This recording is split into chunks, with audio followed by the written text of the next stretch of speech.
Hello, welcome to TASE Labs April Technology Brief. I am Michael Askins, Architect, TASE Labs. We know you have many options for online content, and we'd like to thank you for choosing our event. I am sure there'll be valuable information and speakers will show you a lot of things today. In this installment, we'll have several presentations covering topics like collaboration, Azure migrations, standing up resources in the cloud, all the way through insight into what your systems are doing on premises and in any cloud. But first, a few housekeeping things. This event will be presented to the public via on-demand through several media outlets, including YouTube and private outlets like Microsoft Stream. The content will be available in its entirety in those outlets. So if there's something specific you want to have or you need for your organization, reach out to us. We're here for you and we'll get you those bits. Since this is a Microsoft Teams live event, we will be delivering an on-demand method. We have curated several questions for Q&A. Each presenter will raise these questions that are often asked to us and give you the common answers. Now, we know that there are several of you out there that have unique environments or things that are specific to you. So again, feel free to reach out to us. All the contact information will be in below. First up, we have Robert Gates, Partner Technical Architect with Microsoft. Robert joins us today to dig into Teams and enabling remote workers. Rob, the stream is yours. Great, thanks, Mike. So let me pull up my slides.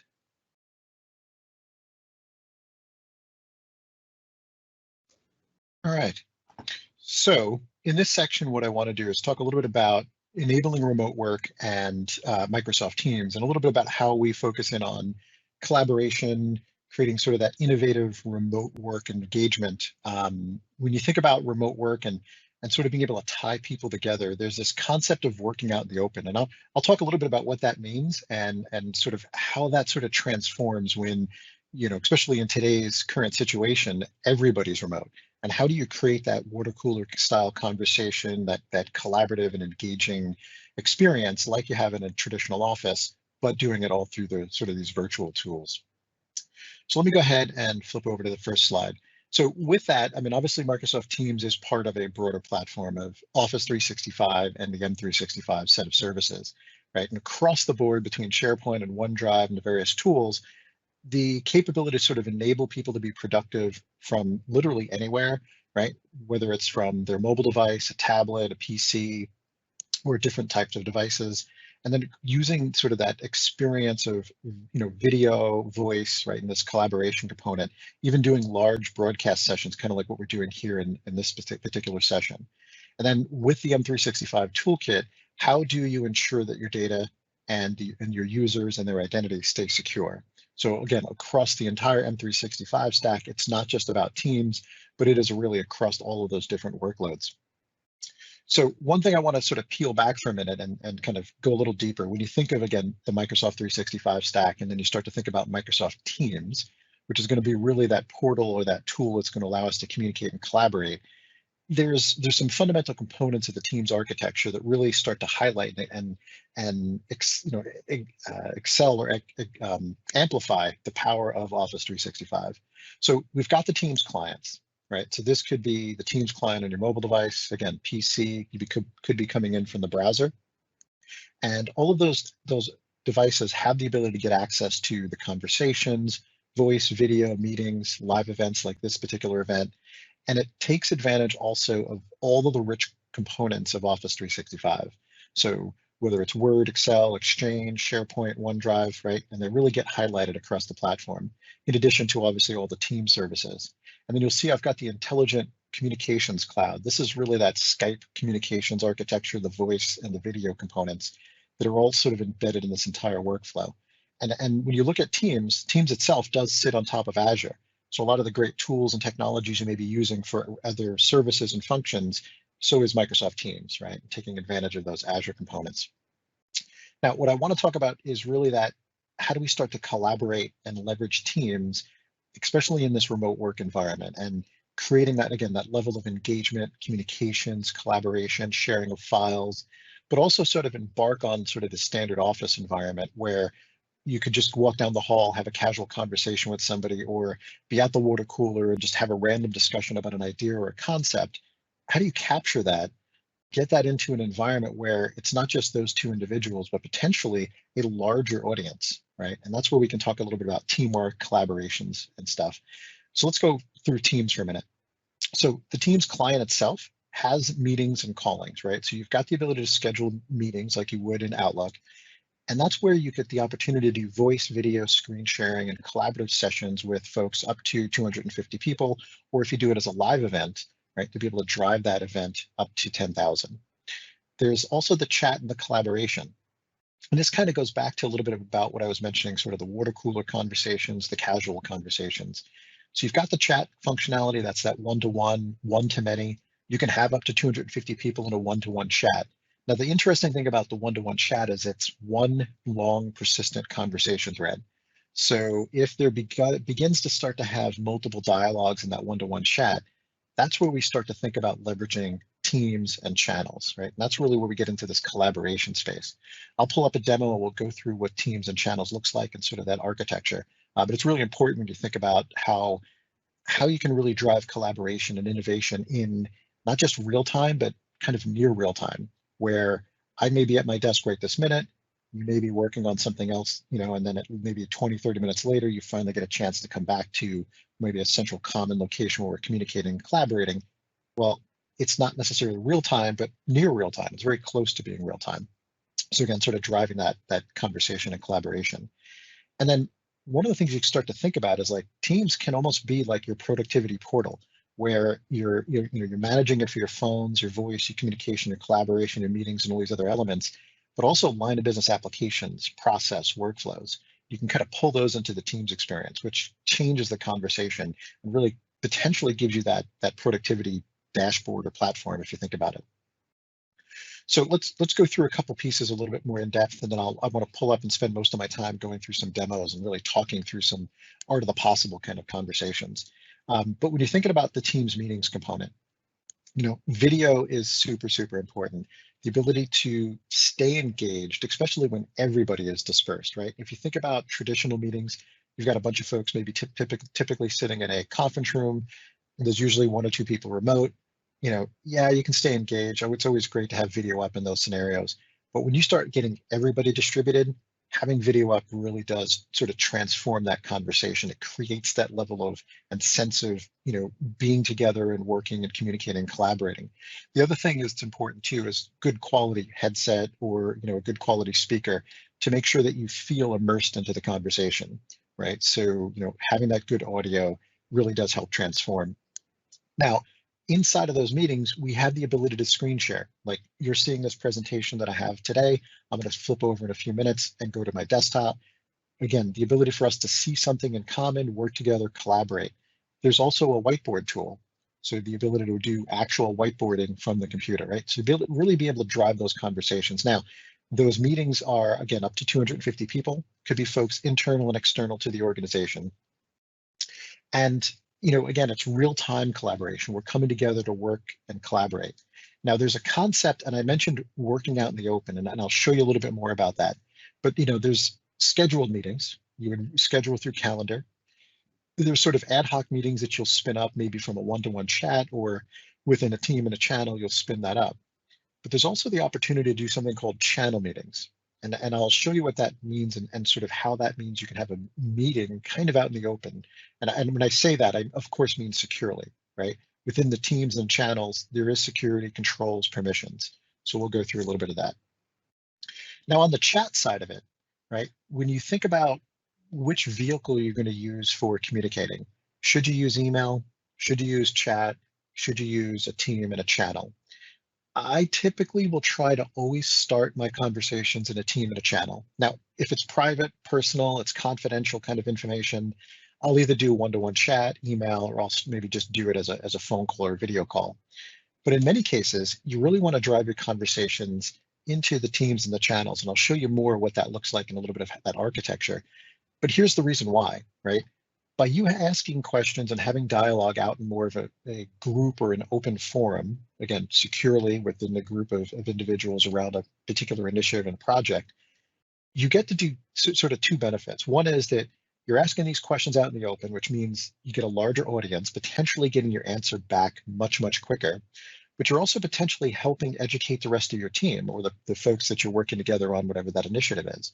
So there's a lot of opportunity, again, to choose which modality you're going to use for your conversations, but think about leaning towards doing it out in the open. That's where we get these water cooler conversations. That's how we get this collaboration and these conversations going. And in today's environment, having everybody dispersed and sort of isolated in their own little sections, and home locations, it's really important to create that conversation and collaboration. And so I'll pull up some demos and we'll go through that. Also, don't forget, as part of Office 365, Teams, is able to leverage SharePoint, again, OneDrive, Exchange, Word, Excel, PowerPoint, which means you can do real-time document collaboration. Now, I may like using Word, PowerPoint, and Excel locally on my machine. You may like to use the tools in the browser. Somebody else may want to do it inside of the Teams client. But by doing it from sort of the Office 365 ecosystem, we're using SharePoint behind the scenes as the glue that's going to really bridge together the file, right, and allow us to manage version control, but also be able to do real-time co-authoring and collaboration. And Teams really helps to expose and sort of highlight that. And we'll get in again to the projects and sort of the teams and channels. Now, again, when we get into sort of the foundational pieces of Teams, there is this opportunity to build in automation and workflow. So as you think about communications or line of business process and systems, can we get those and sort of bring them in and use Teams as a way to expose the notifications or the events or the triggers, allowing you to have that single pane of glass and reduce maybe some of your context switching, where you're not having to jump in and out of these various tools. And then, of course, within the Teams environment, you do have the ability to run a live event. So this particular event right now that you're experiencing is using the Teams live event capabilities. So we're able to basically produce an event, bring that together and stream it out to an audience of up to 10,000 individuals, and using Teams as sort of that core component. I started to mention again about the desktops and the real-time collaboration, but again, with SharePoint being the glue underneath and sort of the repository or the holder of those files, in addition to security, compliance, governance, data loss prevention, the real-time collaboration, version control is really one of the key things that gets highlighted when you leverage the platform. And when I'll show you some examples when we expose that and how that is shown inside of the Teams experience. Now, as far as working remote, there's been obviously a major push on how do we work remote, how do we get people's systems. I've heard some organizations purchasing large volumes of laptops and portable devices to deploy out to their user community, but in some situations they couldn't procure them or maybe just didn't have the funding at the moment to do that.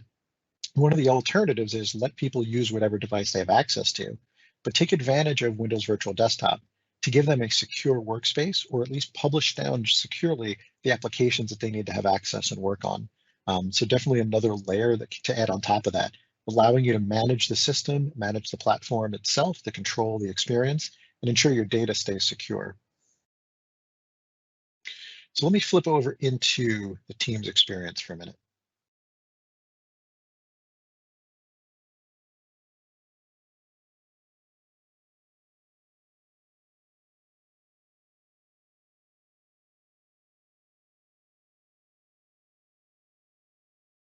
All right, so let's see, here we go. All right, so we've got my Teams window up. And let's talk a little bit about, again, some of those functionalities. So again, there's that one-to-one chat component, right? This is obviously where folks can come in one-to-one, one-to-many kind of conversations, again, up to 250 people. Now, anytime you're in these conversations, if you need to escalate it to a video call, a voice call, screen sharing, you do have the quick access buttons right here to be able to sort of escalate that dialogue and begin to increase that collaboration. Now, one of the other things start over. One of the other things that's really helpful is the ability to add applications and share files within a one-to-one chat. Now, within the chat conversation, we've got the ability, again, to see the files that may have been shared here and quickly go through and continue to work and collaborate. You also have the ability to add applications inside of a one-to-one chat. So in this case, maybe there's a shared Excel file that I'm conversing with Christy on maybe a weekly or a monthly basis. Instead of us having to go in, find the file, share it, do screen sharing, we can actually pin it up as a tab within the Teams chat experience. And so it would just show in as another option here in this tab bar. then obviously one of the other core components here is the organization chart. If I was looking for Christy, for example, and you can see in this case, Christy's offline, I could quickly go in and look to see who else is inside of Christy's team. Can I go in, quickly access maybe one of her colleagues, maybe reach out to her director or manager to be able to get my issue or my questions resolved as quickly as possible. Now, one-to-one chat is great, except again, it's a siloed conversation. So any of that dialogue would be happening between me and Christy, which is okay for private conversations or maybe initial conversations where we haven't established a place to manage kind of high velocity conversations, right? And that's where the Teams section of the Microsoft Teams client comes into play. Because what we do inside of the Teams experience is we create a team. Team is going to be that peer group of individuals that are going to have access to the conversations, the files, and the content that's going to be managed inside of this team. So if I come in here real quick, we'll take a look. We've got Megan, and we've got a list of individuals that are part of that particular team, and they're listed as members, right? So now this group of individuals has the ability to see, converse, and collaborate inside of this channel. So when I mentioned working out in the open, again, I don't mean insecurely, but I do mean within a particular group of individuals, these different discussion threads, let's have these conversations in those forums. And that allows us to, again, accelerate our innovation, our collaboration, knowledge sharing by sort of driving those conversations into the appropriate locations. Now, when you think of why would you use the one-to-one chat to Teams, clearly it's anything that's high velocity where you're having a lot of conversation and it really is something that you want to have within a group of individuals. When you think of email, email is a great tool, except it was never really designed for high velocity conversations where, I think the worst button probably ever was the reply all button, because it just creates this long conversation thread. It's very difficult to look through, to manage, to figure out what's relevant for you and how do you sort of deal and manage with that experience. And then that's where we get into this sort of the teams and the channels. The team, again, is that peer group. The channels are going to be those conversation threads. So if you've ever gone through a reply all email thread, usually you could pick out one or two topics that are in that discussion. We break out those topics into these individual channels, right? Again, the ability to sort of better organize the conversations. You will notice that I have a channel here called finance, and there's also a padlock indicator. So you do, within a team, have the ability to sort of filter down and lock that particular channel to maybe a smaller subset. So maybe there's only 2 or 3 people out of that list of 20 that should be talking about finance in relation to the Margate project team. So you do have the ability, again, to get a little more granular within that peer group, just to lock certain conversations down. But in most cases, you do want to keep these conversations open and fluid and allow people to communicate and collaborate.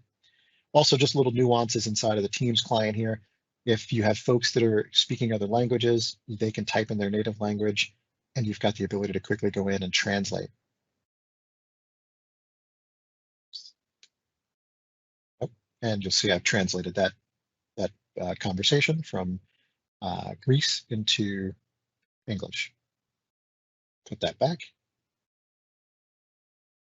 Now, when you're inside of the various channels, again, the ability to have these conversations organized, structured based on the various projects and initiatives. And as very similar to the one-to-one chat, you'll notice we've got the ability to see all the conversations. Now, each one of these windows is considered a conversation thread. So when you're beginning to engage in dialogue, if you want to continue to have dialogue around that particular conversation thread, always good to use the reply button, right, underneath those specific discussions. If you have a new conversation, all the way down at the bottom here, you'll see we've got the ability to kick off a new conversation thread. But again, the ability to go in, communicate, collaborate with this large peer group. Now you'll notice Adele has posted some files. Now this file is sitting inside of Teams, but Teams sits on top of SharePoint, which means we get the ability to leverage the SharePoint capabilities for version control, as well as real-time co-authoring. So I can open up this document inside of the Teams client. Adele or somebody else on the team could be, again, in Word or in this case, Excel from their desktop. They could be in from the browser and be able to manage it. And I'll be able to get a list to see who else is inside of the document, who's viewing it, and who's working on it. So we could be in a meeting right now, communicating, collaborating, working together.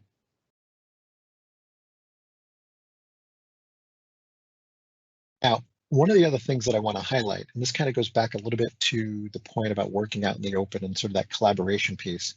You've obviously got the opportunity to, at any point in time, escalate to a meeting, right? Whether it's in a one-to-one chat, you go into the calendar section, schedule meetings, or just create an ad hoc meeting right at this moment. So you've got the ability, again, to drive those meeting events. And also, if you wanted to do a live event, right from the scheduler tool, you can drive that. But there's something called a channel meeting, which is an interesting opportunity to create a meeting and do it in such a way that it's kind of out in the open within, of course, this secured environment. So you'll see I've got a button down here to create a meet now. I can schedule a meeting inside of the channel, or I can go ahead and just do an ad hoc meeting inside of the channel. Now, when I create this meeting, it is, again, inside of the channel, allowing me to be part of and engage in this dialogue. Now, if I go back to this team for a minute, what you'll notice is there's an icon here. This indicates to other folks in that Mark8 project team that there is an active meeting going on inside of that channel. Now, this is what I mean by sort of having a channel meeting. So one of the things that happened to me recently was I was working with another colleague of mine. We were discussing a couple teams development scenarios. And in that situation, we decided to do it as a channel meeting. So my colleague and I, we were discussing those scenarios. We were inside of a meeting, doing some screen sharing and whiteboarding. But because we were working out in the open inside of this Mark8 project team, one of our other colleagues was able to see that we had an active meeting going. It was in our research and development channel. And he was able to go in, click on join, as you can see here, and actually join into that meeting, which we didn't invite him, we didn't ask him to join, but again, because we're doing it purposely out in the open, other colleagues were able to join in. It ended up, we were more productive, innovative, and collaborative because he provided some insights and viewpoints that we hadn't thought about, right? So again, whether you're inside of a team channel, having these water cooler conversations about various topics, or even having meetings, consider doing that inside of that team's experience, really to drive that sort of innovation and collaboration. So that really helps to change and enhance that experience. And that's really important when you think about, in today's environment where a lot of folks are working remote, right? How do you pull them in? How do you get them engaged and collaborating in real time, or at least in near real time, right? Because people are working on projects, they're on different calls. How do you capture and keep them engaged? And one of the things our group's been doing quite a bit is we've been hosting little events. We'll have a lunch break, and we'll have a meeting going on in a channel that we've called sort of the break zone. And it allows us to go in, people can jump in and out as at will and be able to sort of collaborate, catch up, see what's going on, have these, again, casual water cooler conversations, but using sort of this team's experience, right? The voice, the video, the ability to screen share, collaborate, and whiteboard in real time as needed, right? So just really helps to drive some of that experience. Now, there's a couple other pieces to the Teams experience. Teams is also and can be the phone system. So your ability to not only have meetings between Teams clients and a Teams client, but can you have a meeting with folks that are on the PSTN, or can you make phone calls to individuals on the PSTN? So you've got that rich capability to do that as well. And then you'll see here in this bar, I've actually added a couple applications. So here I've got the planner application. So as I get to-dos and tasks maybe assigned to me across the different teams that I work in, they're going to show up right here natively within inside of this planner dashboard. And it gives me one-stop shop to basically go in, look at my tasks, obviously deal with my phone calls, meetings, and collaboration, all within just the Teams experience. I'm not having to go in and open up a separate browser, separate tool to go in and manage those events. There's also this shifts tool. So depending on your organization and your structure, if you're managing folks that are hourly workers or people that are on different shift schedules, maybe a help desk team, the ability to go in and create shift groups and then manage those groups based on their schedules, allow folks to maybe trade schedules and manage that event can all again be done right here through the Teams environment. And of course, it ties into the mobile device. So it allows that, again, that rich capability where people can access this information, not just from the computer, but from their mobile, from a tablet, etc.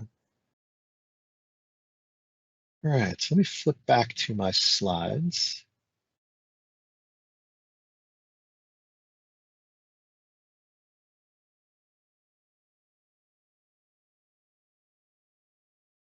All right, so let me jump into some questions that have typically come up. And one of the main questions is a little bit of a breakdown in what does the Microsoft Teams licensing look like? How does it work? What are the different pieces and components, and really what's that framework?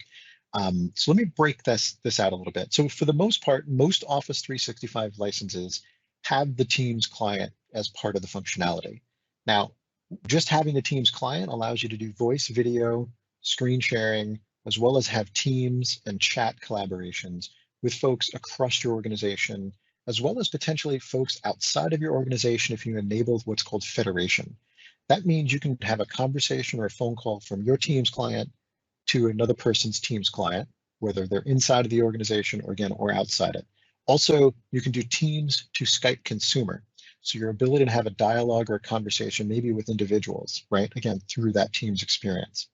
Now, as you begin to use the Teams client, there may be times where you want to schedule a Teams meeting, but you also want to offer the opportunity for somebody to dial into that meeting. Maybe they're remote, or it's a person that you don't know if they have Teams or not. So how can they be part of the meeting if maybe they're only going to be able to dial in? So there's a license called the audio conferencing license that needs to be added into the Office 365 account for that user. Once you add the audio conferencing license, basically what it does is it enables the scheduling tool to basically put in a phone number, a dial-in number, to allow folks that are participating to join into that meeting also through dial-in.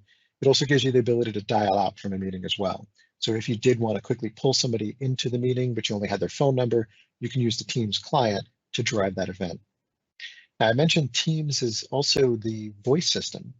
Now, again, within the Teams client, out of the box, just a straight Teams client, you can do phone call to phone call, video call to video call, screen sharing, again, between Teams user to Teams user. But there will be times where you may want to make a phone call and use the Teams client as that connectivity to the public telephone network. Now, to do that, there's this thing called the PBX, or the phone system license. That is a requirement to basically turn on the PBX capabilities of the Teams experience. This provides, obviously, your ability to add phone numbers to users, but also adds an auto attendant or auto attendants and call queues, so you can get some more advanced PBX style functionality. So you've got that mainline number, calls can come in, people can dial extension, reach for folks by name, etc. There's also the sort of the phone system management component that's part of that phone system. And then there's the whole application development component to it.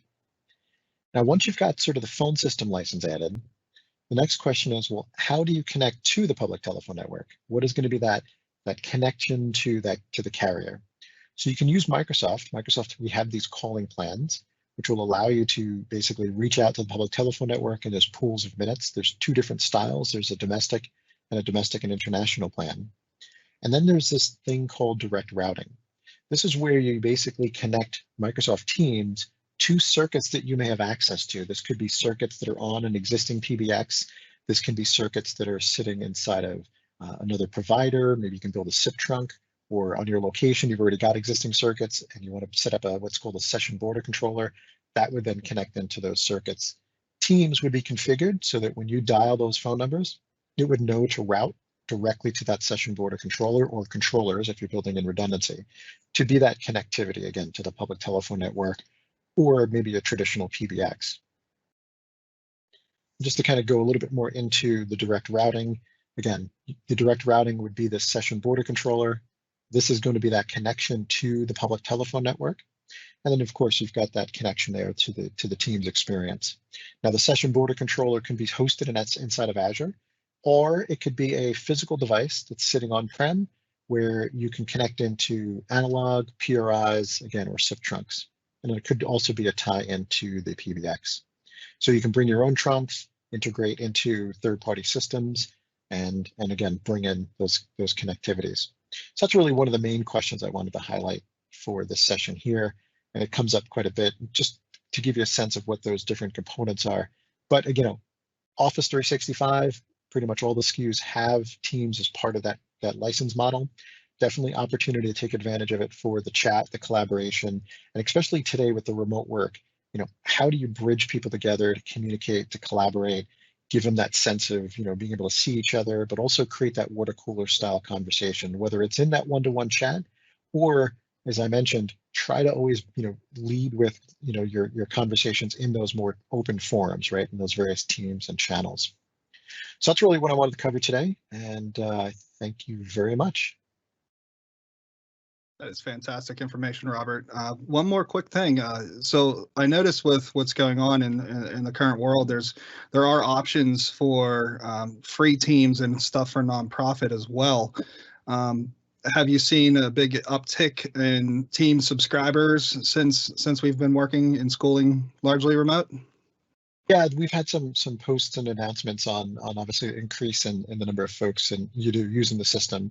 And there is a 6-month free trial that's currently available. So if folks want to join in, you can definitely take advantage of that. There are some other nonprofit programs. I don't know all of them specifically, but it's the need for tools like Teams, where we've got this ability to join in, to meet, to collaborate, to share documents, to be working in real time in either a whiteboard or, just real time and sharing and working on the documents is definitely a core component that folks are desperately in need of today, especially in today's environment. But even outside of that, just in the normal day-to-day, as you think about us, as everybody begins to go back to work and be back on site, there's still going to be the sense of folks being remote, people coming in and out of those different scenarios. So having that all tied together is going to be really, really key. And it's it really goes back to that empowering people to work from anywhere, anytime. So even if there's a storm and the office is not available, well, how do we keep engaged? How do we stay working and productive? So there's definitely lots of interest and momentum, and like I said, just our blog posts alone just show that the significant increase that has happened because of some of the events that we've seen. But it's been a natural progression now as well. I mean, I think one of the challenges is sometimes just getting used to working in these tools. It's a little bit different. I mentioned working out in the open, and it sounds a little weird, and I'll be honest with you, it probably took me a couple of months with my group and the team that I work in, where we began to kind of change our habits and change our mindset. Now, if you think about it, like I used to send people files. I'd work on a document, I'd be hacking away on it, I'd be like all happy and excited. I'm like, oh, great, I just put together these slides. And then what would I do? I'd email it to everybody. And then, of course, I didn't just make friends, because now everybody's like, oh, great, Rob just gave me a to-do or a task, right? And I've kind of changed the way I work. So I showed you the teams and the channels, and you saw that I can have files inside of the channels and I can collaborate. So what I do now is I start working on documents inside of channels that are relevant to, whatever the team is I'm working on, or whatever the conversation or the topic is. When I work on those files, I'll put my content together and then I'll just leave it there. And what happens is I don't even have to ask anybody to review it or see it. They kind of just basically, out of curiosity, like, okay, what's he working on? Let me see. And I almost every single time I get multiple people responding, giving me feedback, adding some content, and information in there. So it's been interesting from a transformation perspective. The other piece too is there's sort of this better prioritizing and organizing. So since using Microsoft Teams and even within my group, I think my email's probably gone down about 90%, because we've shifted these high velocity conversations away from email, which is not really the best place for it, and into teams and channels where they're better organized and structured. And it's interesting. I got a little nervous at one point when I started getting added to a lot of different teams. And I was like, oh, how am I going to manage this? Now it's going to be worse than email. But when you get into Teams, you can start being a little more proactive. You can turn on and off notifications down at those individual channels. So maybe there's a channel that's really important, like I'm maybe part of the finance team. So the finance channel, hey, I want to know everything that's going on in the finance channel. So I'll turn on the notifications, and I want to know every single post that's in there. But for the marketing channel, maybe that's not important. It's not my critical job. Like if I miss a discussion that's going on in there, I'm not going to lose my job. So in that case, I'll turn off notifications for that channel, or maybe just even hide it. And so I can go in and be much more proactive and choose what notifications, what's going to sort of bombard me for the day and what's not. And then, because I can prioritize, the other thing to think about is you don't necessarily know what I'm paying attention to. So your ability to draw me to a conversation is sort of enhanced by using things like the @mention, right? Think of the social media tools and the Facebooks and such, where you go and you @mention somebody to draw their attention to a dialogue. Well, Teams leverages the same functionality. So you've now got the ability to quickly draw me into a conversation. And then just from a learning perspective, there are channels like in the team that I'm part of, we have this larger group called One Commercial Partner. And in there's Azure and the AI team and Dynamics, et cetera. Now, I keep an eye on the other channels. I'm not, again, responsible for anything that's going on there. So if I miss a thread, it's not a big deal. But what I do is on my morning coffee, if I see that it's bold, it tells me there's new discussion threads going on. I'll go in and I'll look at those conversations. I'm either learning something because maybe there's a dialogue about some topic that I was interested in, I can learn and engage, or maybe I have some knowledge or skill that I can add to that conversation, right? And it really helps to create that innovation and that collaboration. Again, going back to water cooler style conversations, creating that engagement that you would get in a traditional office environment and sort of pull that into this virtual world, basically. So it's been interesting. It makes sense. It makes sense. And the one thing we use Teams heavily, one thing that we love about it too is the ability to find information with expedience. The search is so robust because of all the incoming threads of private chats and group chats and things of that nature. Search is wonderful, but then if you leverage tagging of messages that are important that maybe have a value to what you're something going on in your world, you need to get at that information.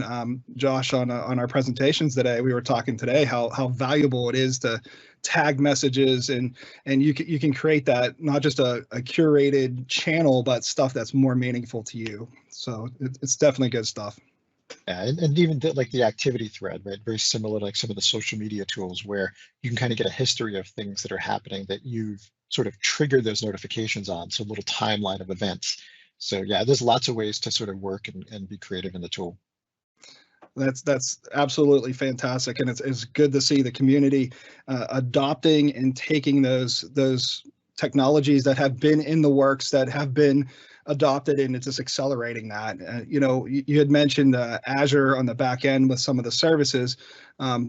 I'm going to give a presentation here on migrating to Azure from an infrastructure perspective. So when we stop and we think of the things that go along with enabling users, enabling them with Teams is definitely very impactful from an end user perspective. Now, those on the IT pro side can also make impacts on their organization by making sure that they're thinking thoroughly on their workloads and how they're delivering those to other teams or clients or what have you. So I'm gonna step right into it right now. Actually, I'm gonna plow ahead with migrate to Azure with confidence. Again, I'm Michael Askins, and the one thing that I wanted to touch on is this presentation. It covers the whole of Azure. So a lot of people know the value and the benefit of the cloud. I'm still going to touch on it because it's worth reinforcing some of it. I want to really emphasize on the how. How do you get there, or at least the thought process and the methodologies in which are the accepted ways to move to Azure. But it's always good to talk about the why. So we're going to touch on some of that here today. So this is true. This particular slide, I'm going to call this out, is there's never been a better time to migrate to Azure. This slide was not generated by virtue of what's going on with all this remoteness that's occurring, with all this, let's move things and get to the cloud. This has been the mentality of a lot of businesses in Microsoft. It's now's the time to make an impact. And if we layer in current events, it just emphasizes this that much more.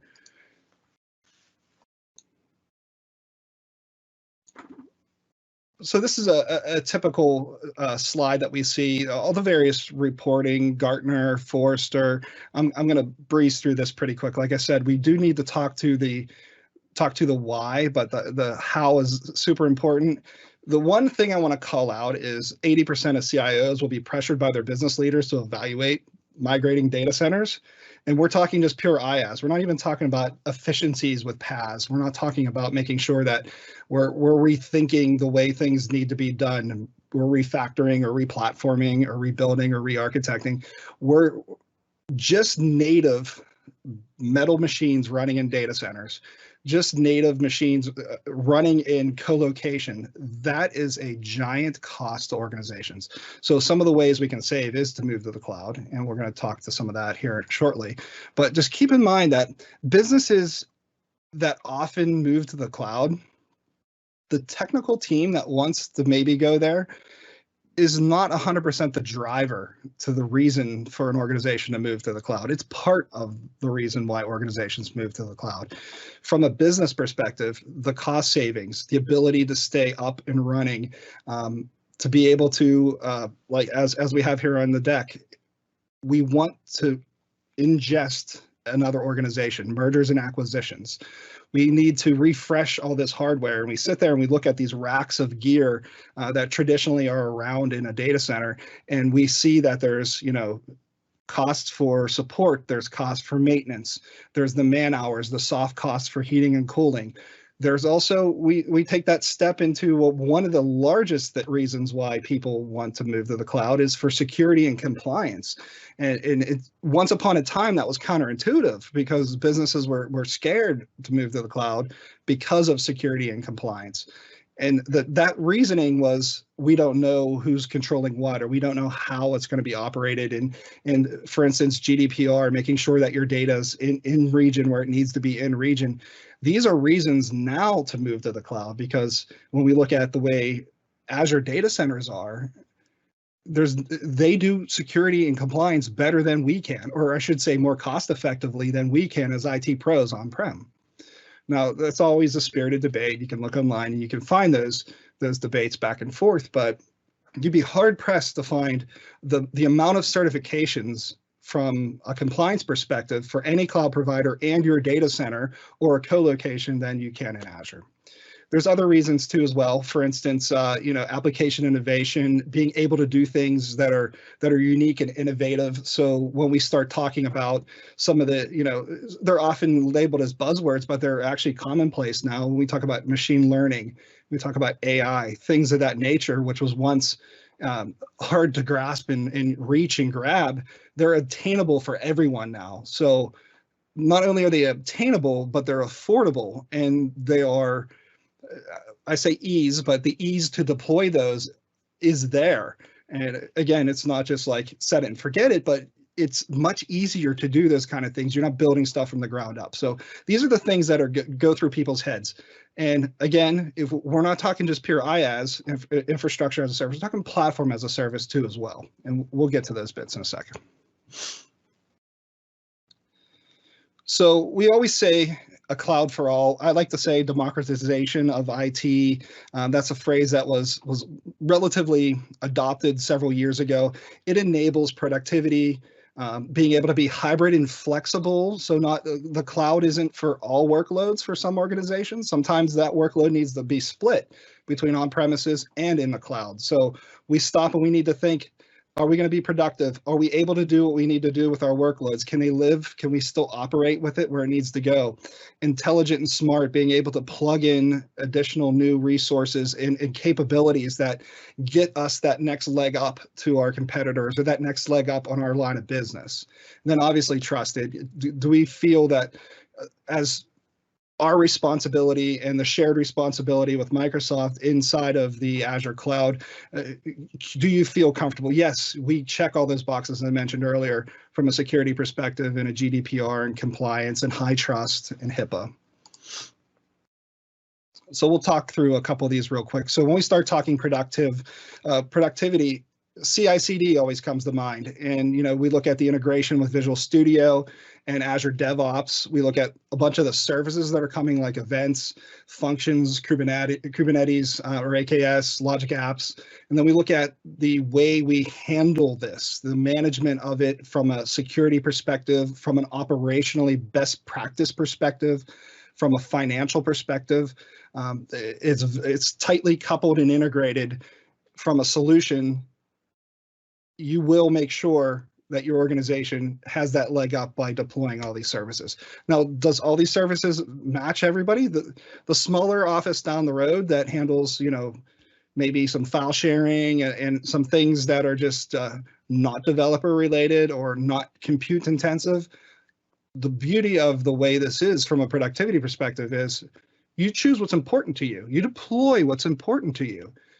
And then if you're a developer or you're a developer house or you're working with other organizations that are developers and you want to reduce the time that it takes for you to deploy new applications, you want to shorten that curve to mean time for a minimal viable candidate.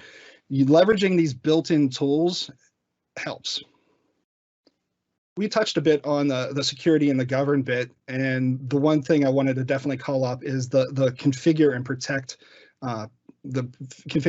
options. So from a configure perspective, there's automation, there is DevOps for infrastructure.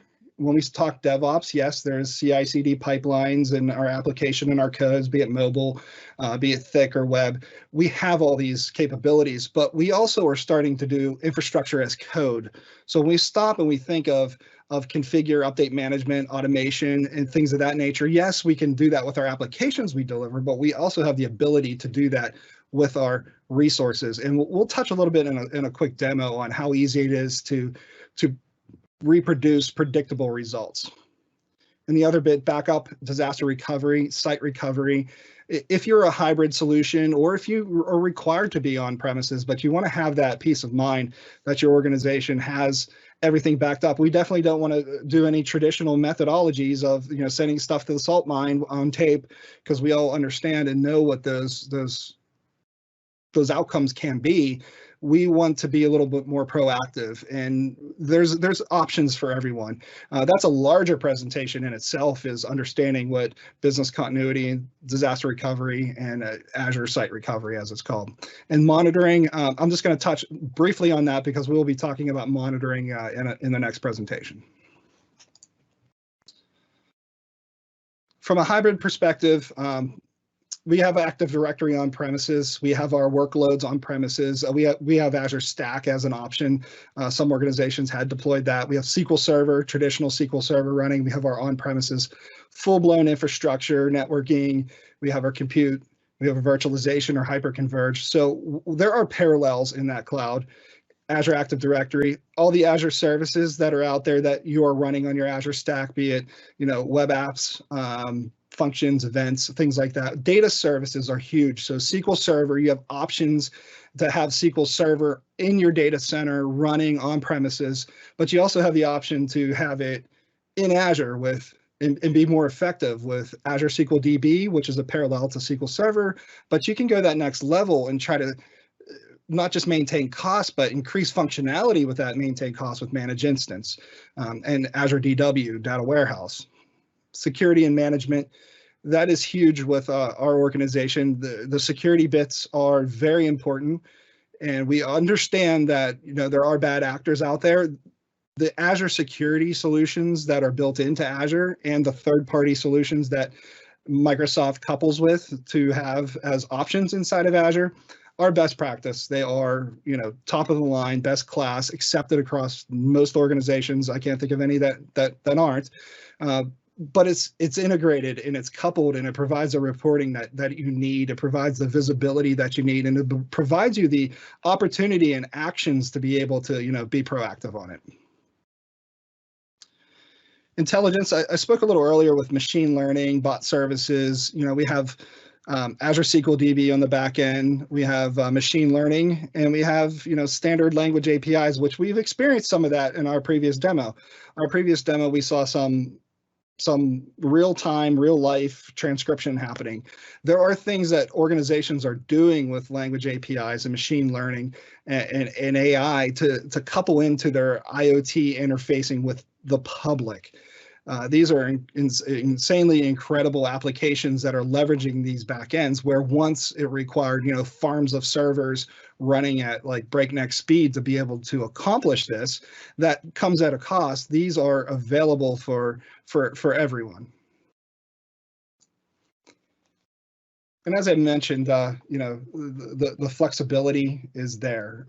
We have the ability to choose what we need, but we can also, if we are a, Health and Human Services, if we are a organization that requires, logistics or some large compute environment, we can use compute on demand without having to pay to have that stuff sit idle.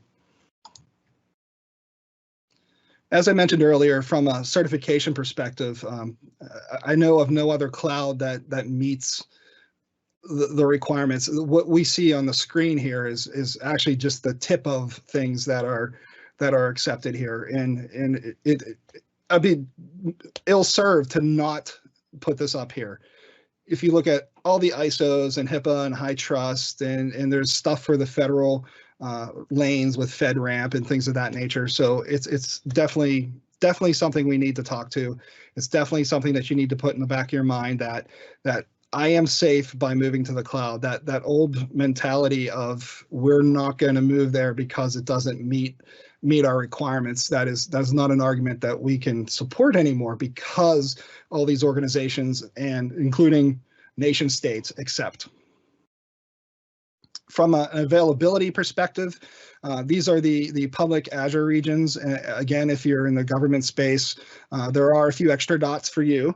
But it's worth noting that if you look at population centers, countries of interest, countries where things are happening, we got it covered. And it is worth mentioning too that the interconnected backbones through this that Microsoft runs are not just blazingly fast; they are blazingly reliant. They are steadfast in their ability to make sure that we stay up, functioning, and running. As I mentioned, Security Center. This is something that we'd like to bring up. That we're going to have a session here later next month, specifically around Azure Security Center, specifically with our security MSP partner. We will have deep dive presentations on the Security Center. It's worth noting that out of the box, you do get recommendations and you do get options and configurations. I don't like to settle with the standard stuff that's just given to me. I like to go that next depth. Security in depth is huge. So as we mentioned, reasons that people are going: store, backup, recovery, just traditional, like I'm slinging my backup to the cloud, or I'm going to go that next level and say, oh, I want to be able to turn the cloud on if I have a smoking meteor sitting in my data center or my colo. Taking that next level and going to AI or machine learning if you are an organization that might benefit from that. But the one thing that I wanted to bring up is one of the reasons why a lot of organizations like to use the cloud is the analytics part. So when we start looking at what Microsoft or Office 365 can bring you, there's the Power BI component. There's the Azure SQL DB. There's Manage Instance. So there's all these different database and data types, data lake. There's all these different possibilities to aggregate data. From finance to healthcare to IoT companies, there's piles of data that need to be analyzed. So when we look at the mass storage of all these little bits of data or large bits of data, it's easier to compute against it, to do analytics against it when the data is sitting next to the systems doing the compute. So I was asked just a couple of weeks ago about that very topic. There's an organization, they handle transportation logistics, and they're like, well, we want to do this, but all the hardware it's high seven figures for us to put the hardware in just to give us the information we need. So the suggestion is just move the data to the cloud and turn on compute when you need to, pay for it when you need it, shut it off when you don't. That's one of the most compelling bits of it. Time, confidence, and performance are definitely things that we want to look at. So I'm going to go over these relatively quick here. So from a time perspective, there are always new things happening. Availability of new services that are highly available are there. You have the ability to go as the sun moves with services like Cosmo DB, so you are actually getting your data close to your users. You're doing a lot of things that need to have that input and need to have that output from you to interact when something is not behaving well. So as the globe turns and your application or your data is moving around with users or your organization, you get this real-time feedback of how things are going. It allows you to interact with it and make it so, but it also allows you to be able to, automate some of that. When we look at the confidence slice, again, not to dwell on it, the security center and compliance is unparalleled when it comes to native solutions, let alone some of the third parties that can be bolted into Secure Center as well. And again, from performance, I already touched on, we're looking more for, making sure we have the latest up-to-date connections, latest up-to-date systems. We can choose what works for us, and we can also make sure that our interfacing is handled from a security perspective too. We are interfacing, we're doing two-factor, we're doing all this stuff, but it's not going to hamper our compute. Whereas traditionally, personally, I've experienced delays with stuff and delays with things being processed. So one of the other things I wanted to call out, and it's in the lower corner here on the screen, IoT is huge, and it was a buzzword at one time that was, hey, just nice to have. Some companies would deploy it if they're these large behemoths. It is so easy to do IoT now. The average person can do IoT and capture things. We see every day on the streams and on the bots and on the posts throughout Microsoft tech community, as well as Facebook and Instagram, people just going to town, getting and enabling devices and collecting telemetry and doing all this really cool stuff with garden bots or weather devices or pollution controls and things of that nature. And they're almost like citizen IoT developers that are offering up their code and saying, hey, let's get a good glimpse at what's happening here in the world. Let's get a good glimpse at what's happening in my world, and let's connect together. We are separate, but we're all connected. Well, that requires a lot of horsepower behind it to do that, and Azure has that. So the other thing I wanted to bring up in line with that is the openness, and people are often surprised. They think Azure is a Windows only infrastructure system for cloud, and that's not the case. There are many options for Linux. I'm a Linuxy guy when I need to be, and I'm a Linuxy guy when I don't need to be. I find it compelling that a lot of these devices and things we get, even including some of the most popular smartphones, are Linux based. So it makes sense that Microsoft supports that, and later in the Q&A we'll address a little bit around what they do support. But it's worth noting that yes, absolutely, the most of the workloads that are deployed, if they're not microservices, are Linux based. And additionally, most of the microservices that are deployed, the majority of those are Linux based too as well. So it's worth noting that there's a lot of Linux out there, and we do support that community, and we can get you there.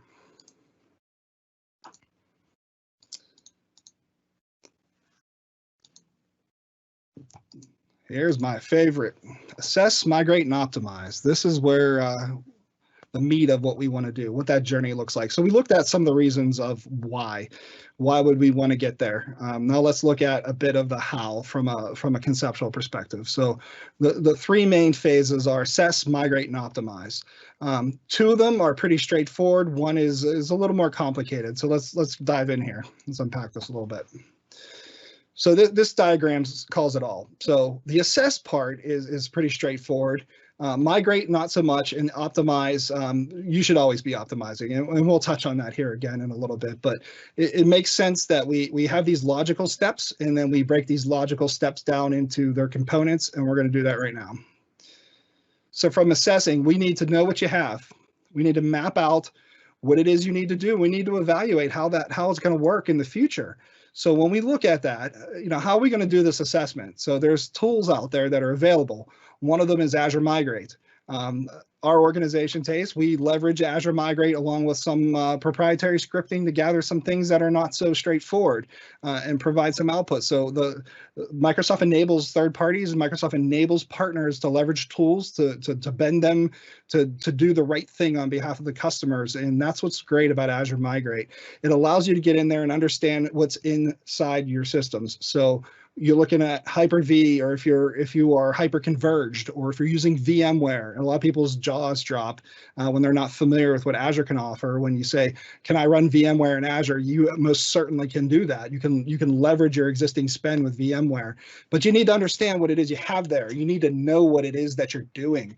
Those bits are important, that you run that out and you cut off workloads that don't need to be there, or you put emphasis around ones that are mission critical, business critical. Having that understanding is clutch. As mentioned, there are third-party tools that you can use. So like Azure Migrate's great when you have like just VMware. It's pretty vanilla, pretty small. That's fine. You can use third-party tools and scripts when you have, Hyper-V physical non-VMware hosts. When you have Hyper-V is actually included with Azure Migrate now. So when you want to go deeper into what's happening in your system, when you want to go deeper into how do I map my application that is Linux-based, and what does that go to from an Azure perspective? But I'm gathering all my VMware stuff, and I have a few standalone hosts. So that's wonderful that you have these options, and you also have third parties tools like MoveAir.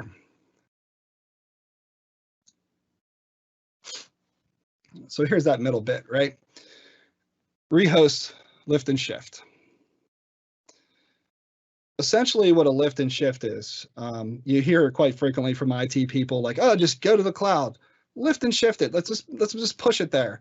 Well, that's exactly what it is you're moving it as is with all the benefits and all the challenges that you have with it as is. So you're picking it up and you're moving it, and you're just putting it in the cloud. So people say like, "Why would I do that?" Well, there's many reasons. There's a couple reasons why you'd want to do that. Number one, so you're running on an old version of Windows Server, 2008 R2. You can get some additional assistance from a supportability perspective if you move those old workloads from your on-premises or colo to Azure. So that's one big thing that people were doing is like, "I'm out of support. I can't update my app yet. So what do I do with it?" Well, let's move it to Azure. You get a little bit of extra help to get away from that. So one of the other reasons is supported hardware. I mean, the flashing lights and speeds and feeds is all in play, right? So if we can draw that down by moving stuff to the cloud without having to pay for all that support, heating, cooling, and people to manage blinking lights, then we can most certainly benefit from it that way. Typically, we see a lot of things like applications, older applications, even stone cold old applications that are like pre-2008, I've seen actually migrated to Azure and then refactored quickly, which we're going to talk about next. So here's a couple diagrams that we have. And the thing I want to touch on is there, again, as I mentioned earlier, there are options.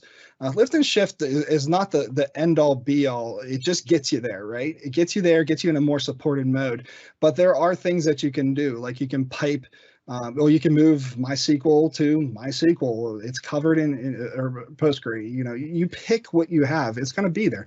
Now, the challenge with just lifting and shifting is what's the benefit I'm going to get from it aside from that? Well, let's go to the next step here. Let's talk about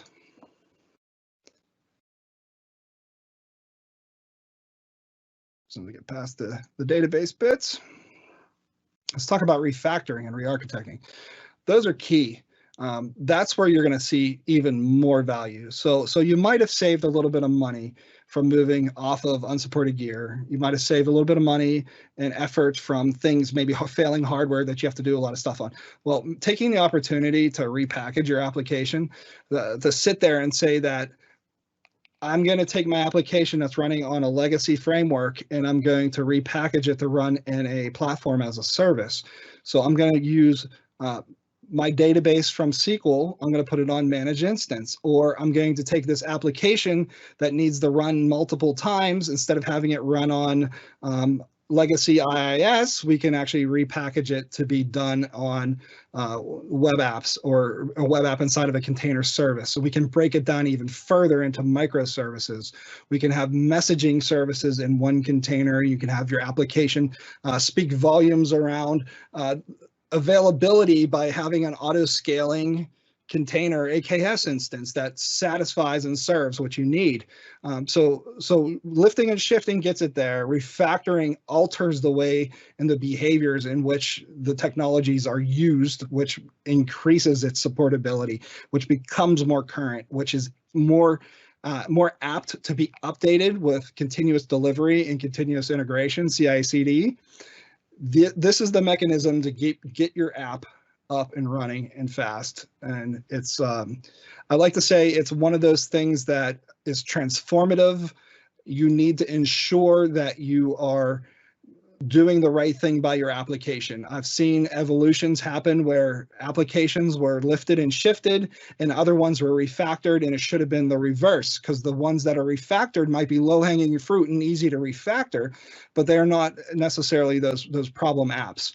And as you start scaling and moving your apps and full-blown applications and data for that matter, you start moving it to Azure, the thing you'll find is that all those desperate solutions that are out there, you can start collapsing them into like services or reusing certain things that you've developed or moved, say in a container or a microservices or an API framework. These things are not low-hanging fruit, but they are very impactful and will change the way your organization functions. From a re-architect perspective, essentially, it is what it is here. You know, we're gonna not just change the code, we're gonna change the code and we're gonna change the way we deliver. So again, I mentioned microservices. So we could take an IIS application and refactor it to run on as a web app. That's fantastic. We got benefit there. But the other thing we can do is take that application and break it down into smaller bits. Those smaller bits are definitely reusable. You can not only reuse them, but you can mass deploy them at scale. So you can have these microservices scale out and scale down as needed. Again, when we start talking about Azure, you're looking at cost savings.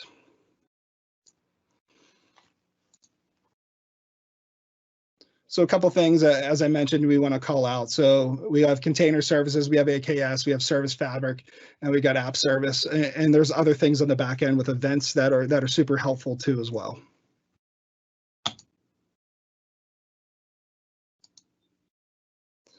So rebuild is essentially greenfield. So when we have lift and shift or rehost, we're just moving it there.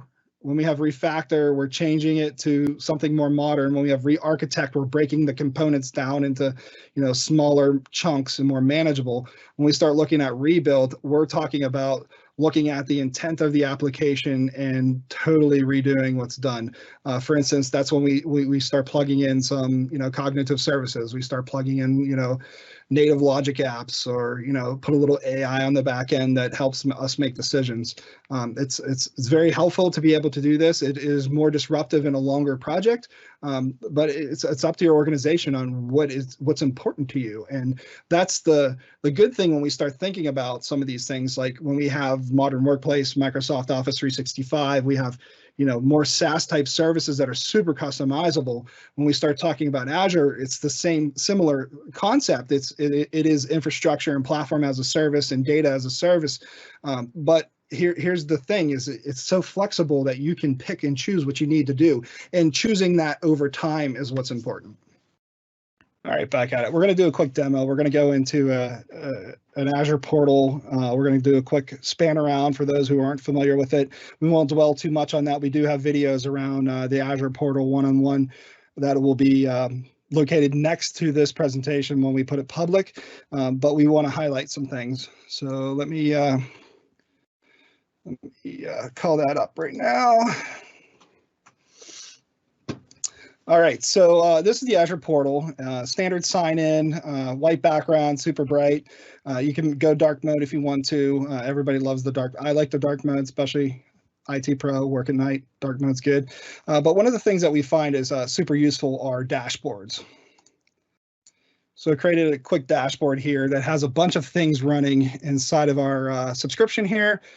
Got a live demo here for a Kubernetes service, an AKS instance that I stood up last night to kind of give you an idea of how easy it is to manage things, to deploy things inside of Azure. So when we start talking about lift and shift, the refactor, you're going to need to stand up a service out there. So for those who are familiar with container services, it's super intuitive. It's very easy to go out there and provision these services. It's dangerously easy, let's put it to you that way. So I'm going to actually go into this service here and show you what inside the blades, what it looks like. So here are the services, and one of the things that's important, especially about containers, is you can monitor your containers here, get health and performance insights. But what I really like to do with this is take this data and pipe it into Azure Monitor. I'm gonna pause that conversation. I'm gonna save some of that bit for Josh later. But you do have the ability to get inside here and see what you need to see from a monitoring perspective. So if you are scoping your IT team to specific things, and you have your container developer crew, they can get at things right here, in addition to some of the other things that are out there from a monitoring and alerting perspective. Again, stay tuned to the next presenter, and you'll get some really deep insight into that. So one thing I wanted to bring up is the ability to upgrade and be able to do things. So it's going to be very intuitive for you. We can come in here and we can just plow away with an upgrade, provided that upgrade meets our requirements. I'm not saying that you need to just go out there and upgrade your stuff willy-nilly, but you're upgrading for your Kubernetes version, you can do within Portal. So I know there's a lot of management blades and instances for standalone or on premises. Sometimes that can be a challenge to make sure that you have your nodes being handled properly during this upgrading. Azure handles it all for you. It's handling that back end. So here's the other thing that's super cool too, is your ability to scale.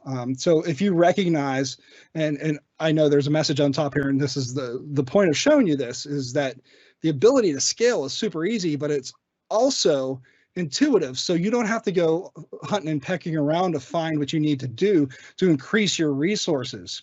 You can come into, if you have scale enabled on your cluster, you can come into scale and scale accordingly. Or if you have it set up in non-app dev mode, you can just do it from the pools here. And this is what's super cool here. If I'm going to scale this, I'm hoping I'm going to get an error message if all goes to plan, if I move this all the way to the right. Yes. So you can see here that it's the maximum node count that I'm set for in this is 4 due to the quota in the selected subscription, which is 3 cores. So that's the thing I wanted to call out is that, apprehension and or challenges that businesses have sometimes with moving to the cloud is they think it's the Wild West, and that people are just going to go crazy and their costs are going to run amok. Well, if you don't prescriptively deploy your tenant and have the right controls in place, that could happen. You could be making the Wild West for you, but natively, that's not what the intent of the portal is. So I have this particular subscription against here to have caps on how many nodes, how much storage, how much I can do. So say if I was a developer, or say I was an infrastructure person and I needed to scale, I still have caps that I'm subject to, because the last thing we want to do is like crank that up to 100 nodes, and the cost would be pretty crazy. So we want to be sure that we have those bits in place. So yes, that indeed those changes were in place. So if I wanted to scale that up to 4, like right now on 1, I could scale it up to 4, or I can key it in the box, and it should allow me to do that based upon subscription type. And I would hit apply, and then it will add that node automatically on the back end. So when we start talking about, that's a bit of the managed bit. So if one of the ways to get there is if we're going to re-platform, if you have a Kubernetes cluster and we're not going to just lift and shift it out to Azure, we can stand up these clusters, this AKS cluster, we can stand it up, and then we can migrate our content into it. We can save our containers to a Git, and then we can pull our containers out of that Git, all from within the Azure portal. Now, from a scaling perspective, say the organization I worked for had, needed 10 of these. Would I have to go through provisioning a new cluster each time? Let's do this and show you what the pain would be like. Create a resource.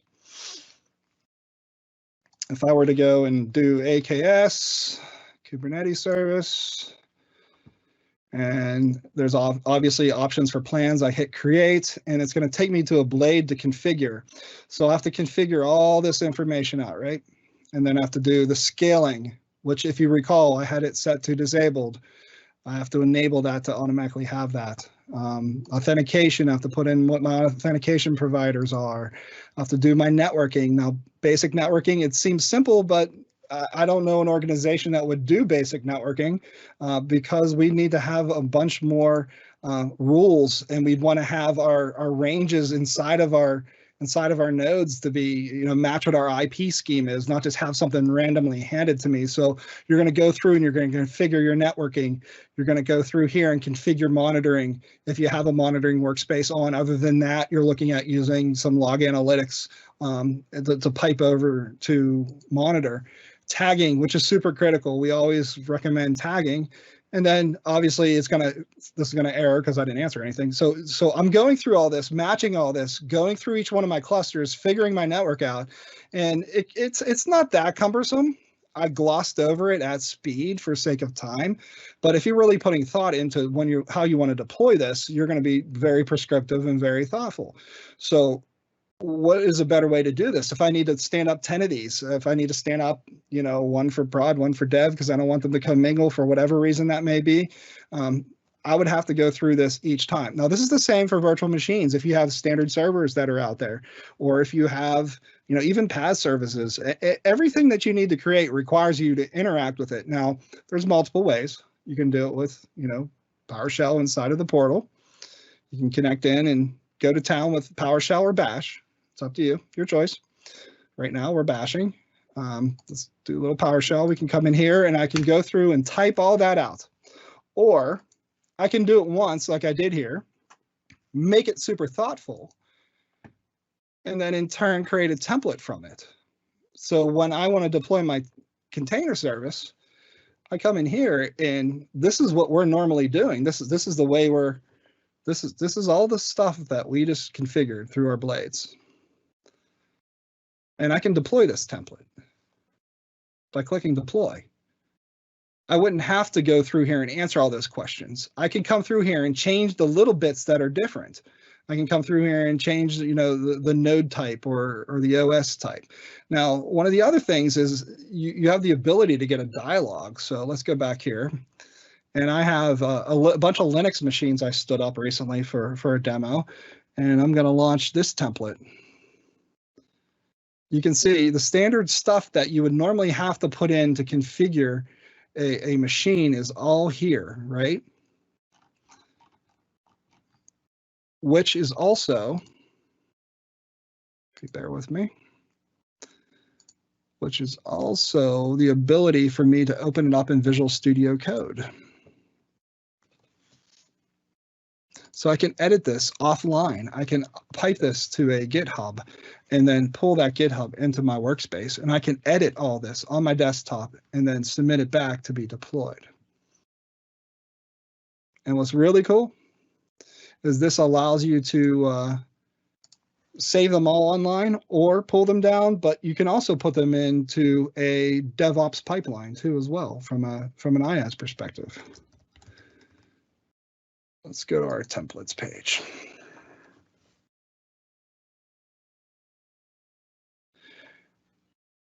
We mentioned ability, so we can come through here. We can edit the template as we were just doing here. We can also come back here to add other people. Right now, I'm the only one that can do this. I can share this with someone else in my organization. So I can add a user to this. If there are users already there, I can come in here and say, what do you have rights to? I see you're changing our template and it's creating inconsistency. I can roll those changes back. So it's important to have an understanding that it's not only flexible from a cost and compute and reliable and secure, but it also puts those IT wrappers inside of the portal. The things from a best practices perspective. That's key to being sure that we have what we need to have. Integrated with Active Directory. So you can come through here, like I had mentioned, let's go back to our templates here. And you can come through here and you can deploy this. And if you notice, the deployment screen is a little different than the JSON file that I had. This deployment screen presents you with the parameters that need to be changed for uniqueness. So if I want to deploy a Linux VM here, I'm going to come through here and I'm going to pick my subscription. I'm going to pick the resource group that I want to have. Put in the April event. The April event resource group is tied only to a specific location region. And I can come in here and you can see this cluster here's the cluster name. Live Demo 1, we can come in here and we'll say Live Demo 2. Workspaces default, public IP default to which description. I called out in advance and I hit purchase. And it's off on its own. And it'll take probably about 20 minutes for this to complete. So I'm going to drag that off and we're going to continue on with our presentation here. So we have another window here. Let's get our presentation back.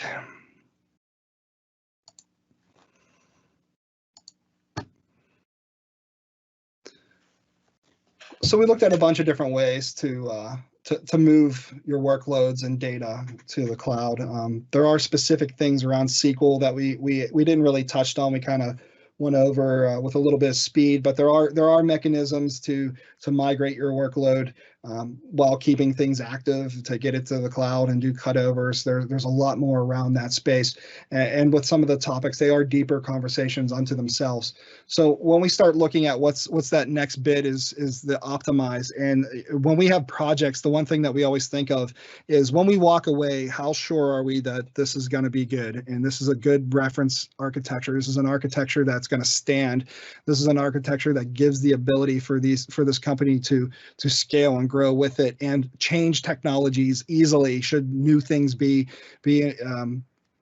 innovated that will impact us more than the technologies we chose. And as they become available for GA, we want to roll those. What do those architectures look like? But we got to stop and we got to think. So if we lift and shift, the mentality used to be that we would virtualize machines based upon the requirements of the application, based upon what the requirements were for hardware, but we often could, oversubscribe. So we finally got a handle on that, but then we started moving things to Azure, but then we just sent that same thing to Azure with that oversubscription, but we didn't really look at, is it really need that?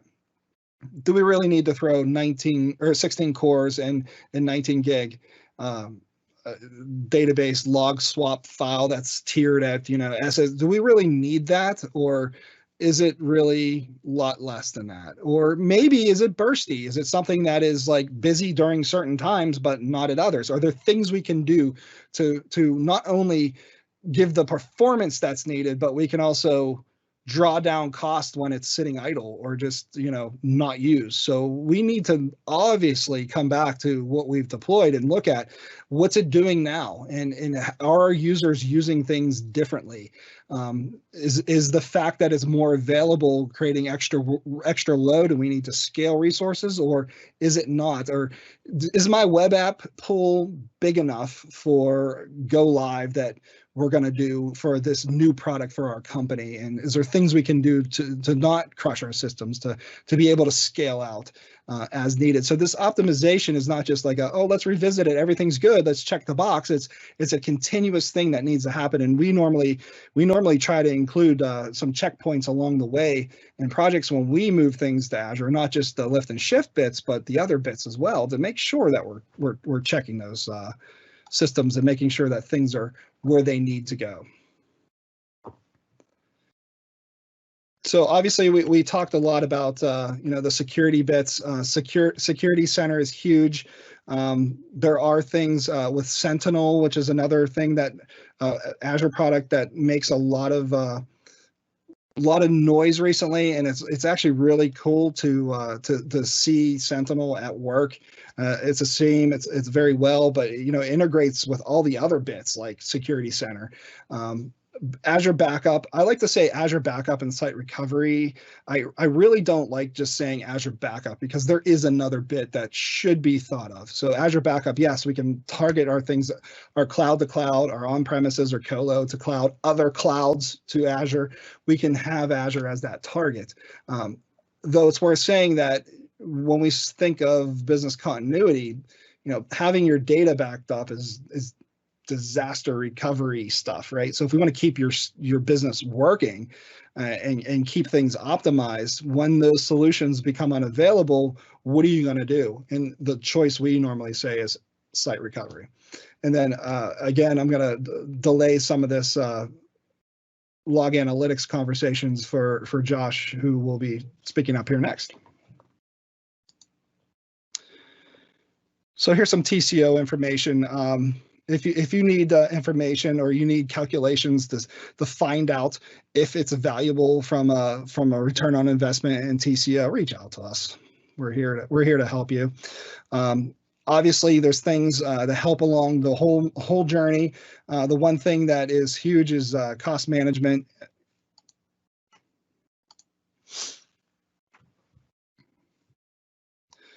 So again, along this path, from the assess perspective, Azure Migrate, there's the database migration assistant, native tools to the platform to figure out what you need to do to get your databases into the cloud. And then there's the SQL Server migration assistance, which helps specifically with that. So when we start thinking of the migrate from a infrastructure perspective, a couple of things that I think of is different ways to get there. If you have massive amounts of data, the one thing I wanted to touch on is data box. It is an option. I know organizations that moved a lot of data with data box. It's really unique. You get a box in the mail, you plug it in, you move your stuff to it, you send it back. The power of magic. Your stuff's in Azure. You still have to interact with it to make it live, but it's there. A couple of these partners I wanted to call out specifically that our teams use. So MoveAir, Cloudimize, and BitTitan are tools that we very frequently interface with from a partner perspective. They are super helpful with providing the visibility on what needs to go where and getting that expectation of your move effort, your post-move effort, your post-move costs, and what that would look like, over time.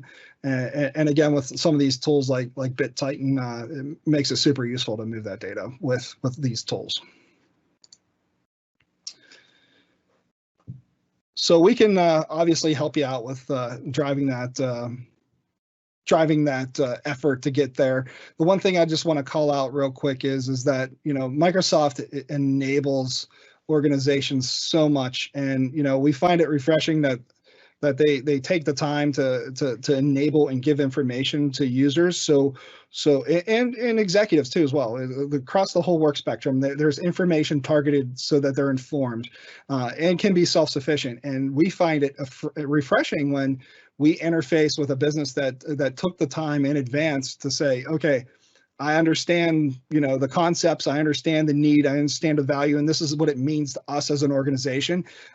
We appreciate that because, when you look at that journey to cloud, it's not, or if you're there already and you just kind of went there and you need to get an understanding, it's worth its weight in gold that both technologically, IT pros and IT groups understand what's happening, and it's worth its weight in gold that the business understands the value that it's going to bring from an operation and a cost perspective. So getting that buy-in along the way is huge.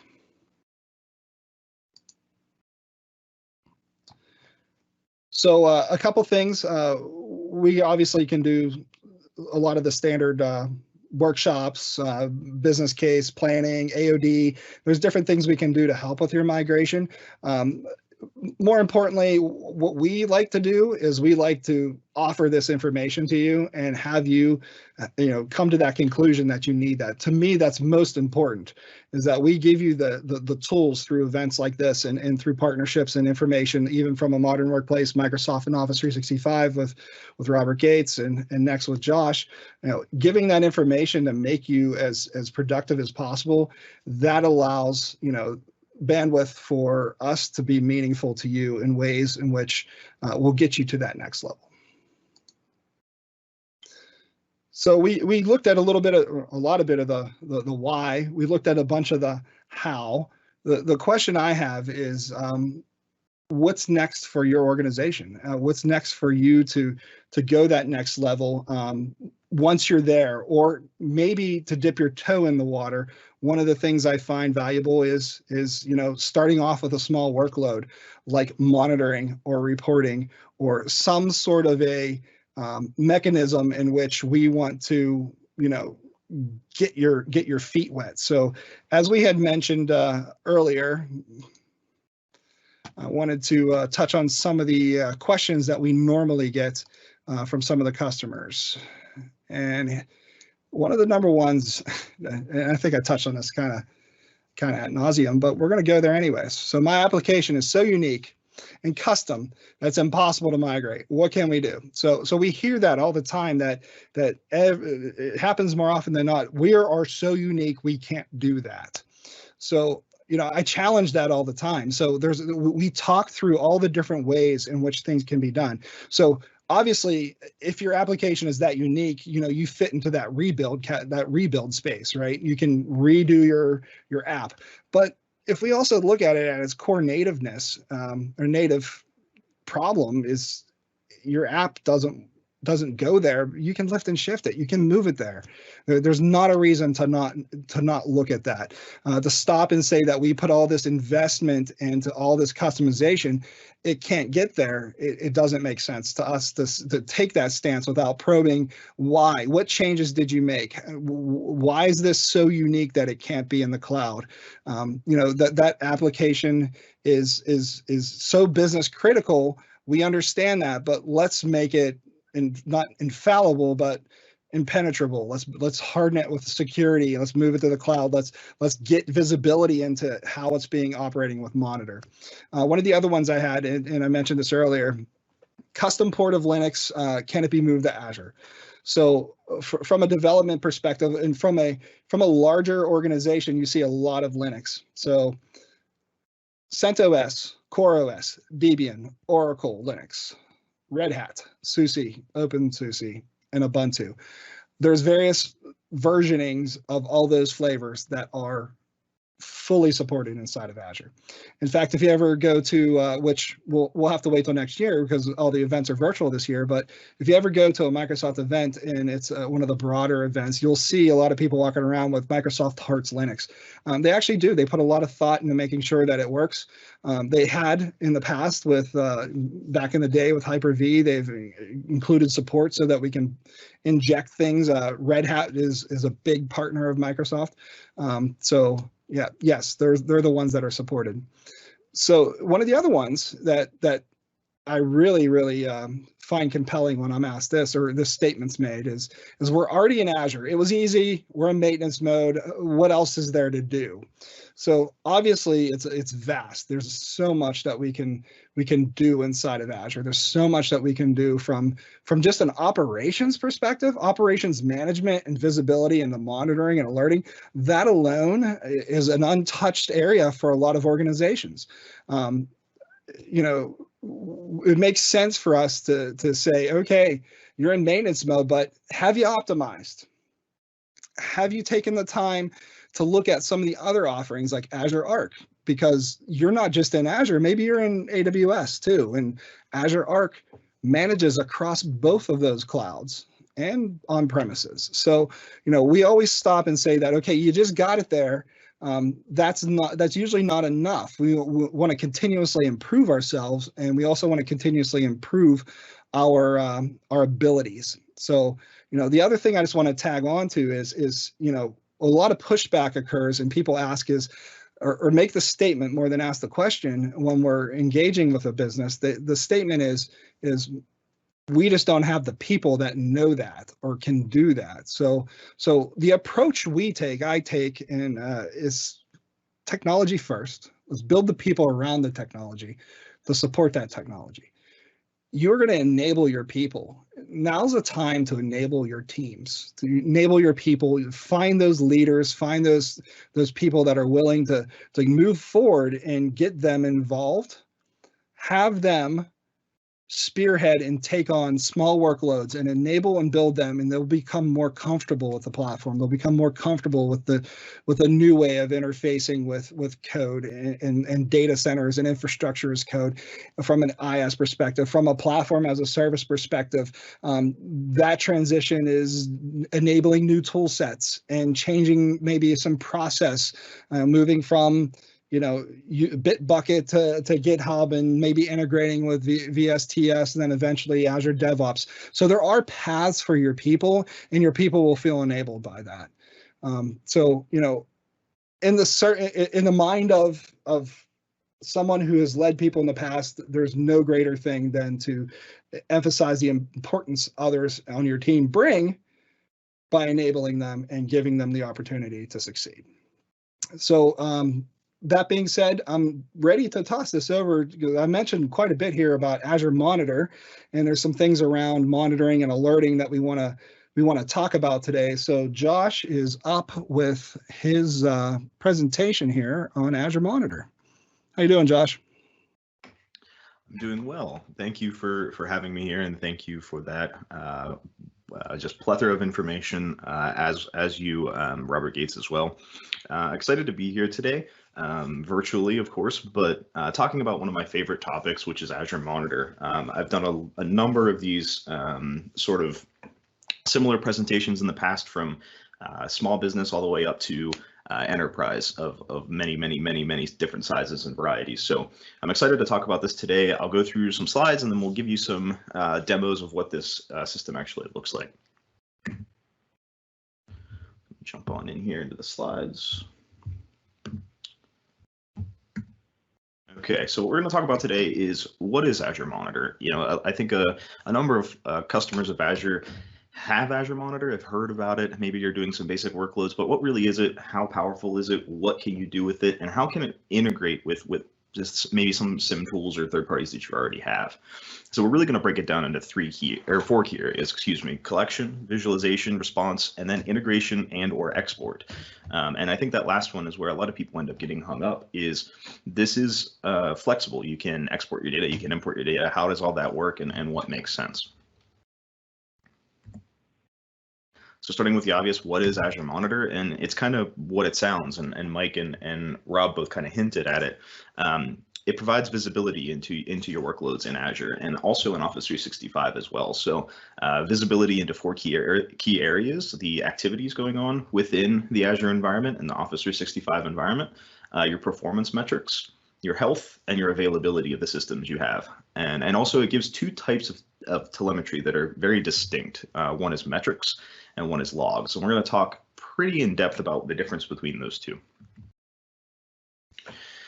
So as I mentioned, there's really a couple of different steps of Azure Monitor: collection, visualization, response, and export or integration. We're going to talk about each one, starting with obviously collect. So how does Azure Monitor collect data, and what type of data does Azure Monitor collect? And I think this slide is really important to kind of get a grasp on what that is. So Azure Monitor gets data from pretty much every layer of the Azure tenant, starting with the tenant itself. So things like people getting added to Azure Active Directory, changes in Azure Active Directory, all of that can be tracked and stored.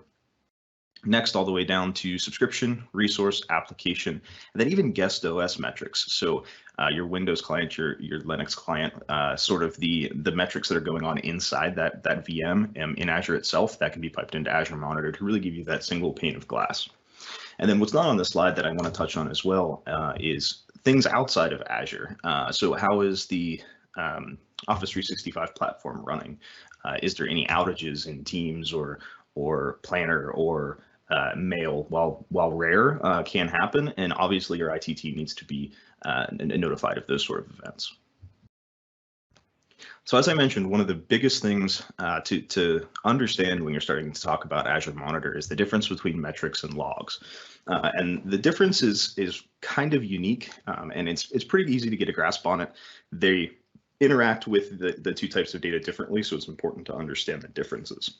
So metrics are usually numerical type data. Think performance metrics like CPU time or data in, data out, things like that.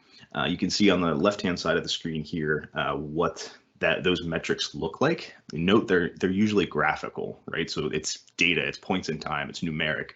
You're seeing a graph of that over time is really where that power exists. If you're getting a CPU spike of 90%, and that happens maybe once, might not be a big deal, but if it happens consistently over the course of a number of minutes or a number of hours, that could really be an issue and you need to take some sort of action. So metrics are numeric and they're usually handled with a bunch of data looking over a set period of time. Whereas logs, which is viewed in log analytics, Mike kind of talked about this a little bit with the log analytics workspace. Logs are maybe numeric data, but they can also be textual data. So notice here on the right-hand side, you can get things like just events that would be in a log. They can be reoccurring. You can graph this data in some cases over a period of time to see how many events have happened over a set time period, but it doesn't have to be necessarily graphical. It doesn't have to be numeric. This can be just completely textual. And to kind of give you a better view of that, this is what the average CPU percentage by instance in Azure would look like with Azure Monitor. Notice there's graphs, there's numbers, it's over a set period of time, and you can play with what these look like, different line charts, bar charts, pie charts, etc. Whereas you can see this is more of a log analytics workspace query. So you can see the query that I typed in there brings back a number of records. Some of these are correlated, some of these might not be. You can see there's different sources, different times, different computers, and even different event levels. And you can filter through all of those. You can see I'm doing a filter here where the event level is error. You can expand that, tighten it up, whatever you need to be to get all of that data back that you're looking for. And notice that this also could be graphed. You could, check the box there and make this graphical if you want. Sometimes that makes sense, sometimes it doesn't. It really is flexible on what type of data you're really interacting with and if it makes sense to look at it over that period of time. So this is kind of a summary slide of the difference between Azure metrics, Azure Monitor metrics, and Azure Monitor logs. You can see here the different similarities and differences, as I mentioned, numeric versus textual or numeric. Notice metrics are very lightweight, whereas logs are more for that deep analysis. And another thing I want to highlight here on this slide specifically is the collection attribute, where metrics are collected at regular intervals, where logs, that may be the case, but usually it's collected sporadically as some sort of event triggers, like an error event or a warning. And if you take away anything from this presentation today, this would be the slide I want you to pay particular attention to. Retention of data. So metrics are available for 90 days by default, and that's no charge. So if you have an Azure environment right now, you have at least one subscription. All of that data is being collected as we speak. Whether you turn it on or not, it's on by default. And you're getting all of that data and it's being purged at a 90-day interval. Log analytics is retained at no charge for the first 31 days. Some of those you do have to enable, and some of those are enabled by default. But the important bit here is the retention of that data. So retention is kind of a tricky topic to think about, because you don't want to collect too much data and have kind of a huge stack of hay to find that needle you're looking for. But you don't want to collect too little data either, because if you're looking for a trend that maybe is over a number of months, you're looking for how many errors have happened over a year, for instance, you want to make sure that that retention is really set where you want. If you have it just set for 90 days or 31 days, you might be missing out on some trends and consistencies that you would otherwise be able to analyze. So it's important to kind of see how much data makes sense to keep and how much data makes sense to purge. Obviously, cost is an issue with that too. Luckily, the storage in Azure is fairly cheap, so I usually see it about 12 to 13 months is the kind of sweet spot for most of this data, but you really got to talk to the application owners and the resource owners to get a feel for what that really should look like. So we'll move into visualization, and we kind of touched on that a little bit already with the collection aspect. So Mike actually did a great demo already of kind of the views and dashboards. All of that data that I showed you earlier can be piped into a view or a dashboard as well. They're kind of changing the way that this is presented currently. So these views and dashboards are going to be a little bit tweaked in the coming months. But you can take these sort of graphs and log events, et cetera, and pin them to one of the dashboards that Mike was talking about. And it is very helpful for kind of quick glance of what's going on. So all of the things that Mike did with templates and different buttons to have different resources opened on your dashboard, you have that same ability to pin these graphs and these log events there as well. So you can have a single dashboard or a set of different dashboards that has, as you can see here on the screen, different graphs of CPU percentages or network in out or SQL DTU events. And you can kind of see in real time if there's going to be an issue or if there's a correlation that might lead to an issue, or if you're in an event, you can have a dashboard like the one you see here to kind of help explain what that event is, where the event is coming from and how to correct it. But I think the real power comes in this last slide, which is Power BI. You can take all of the data that's in Azure Monitor, collect it up, and pipe it into an Azure a Power BI workspace. So you can interact with that data in, the possibilities are endless here. As you can see here, there's a plethora of different chart types, different views, drill down, drill throughs, all of the good stuff that comes with Power BI is accessible to you. It just takes all that data and pipes it over there as a data source. So this is if you're really wanting to get kind of a super detailed view of what a specific set of your environment is doing, or specific resource group perhaps, or maybe a whole subscription or your tenant as a whole. The possibilities are endless, and you have the ability to flex it to meet the need of who you're working with. So next is response. So most of your IT pros, or if you are an IT pro doing this yourself, you're not going to want to spend your entire life in the Azure portal, right? You want to be alerted, or maybe even not have to do anything when some of these events happen. And next, we're going to talk about how to do that and where kind of the line between visualization, alerts, and maybe an automation is. So I think this kind of summarizes what we're going to talk about in the type of workflow in this section here. So everything starts with a record, whether that's a log or a metric, doesn't really matter. It then gets stored through some sort of retention that you should keep in mind, as we talked about. And in that storage, we have a set of rules. So it's looking through all of that data, trying to find some sort of correlation. Once a correlation is identified, you have what's called the alert logic. And that alert logic can take one, two, or both paths, right? So it could be automation or an alert. So you could be alerted that, hey, the CPU has spiked to 90%, or you can have an automation that says the CPU has spiked to 90%, I'm going to do something about it automatically.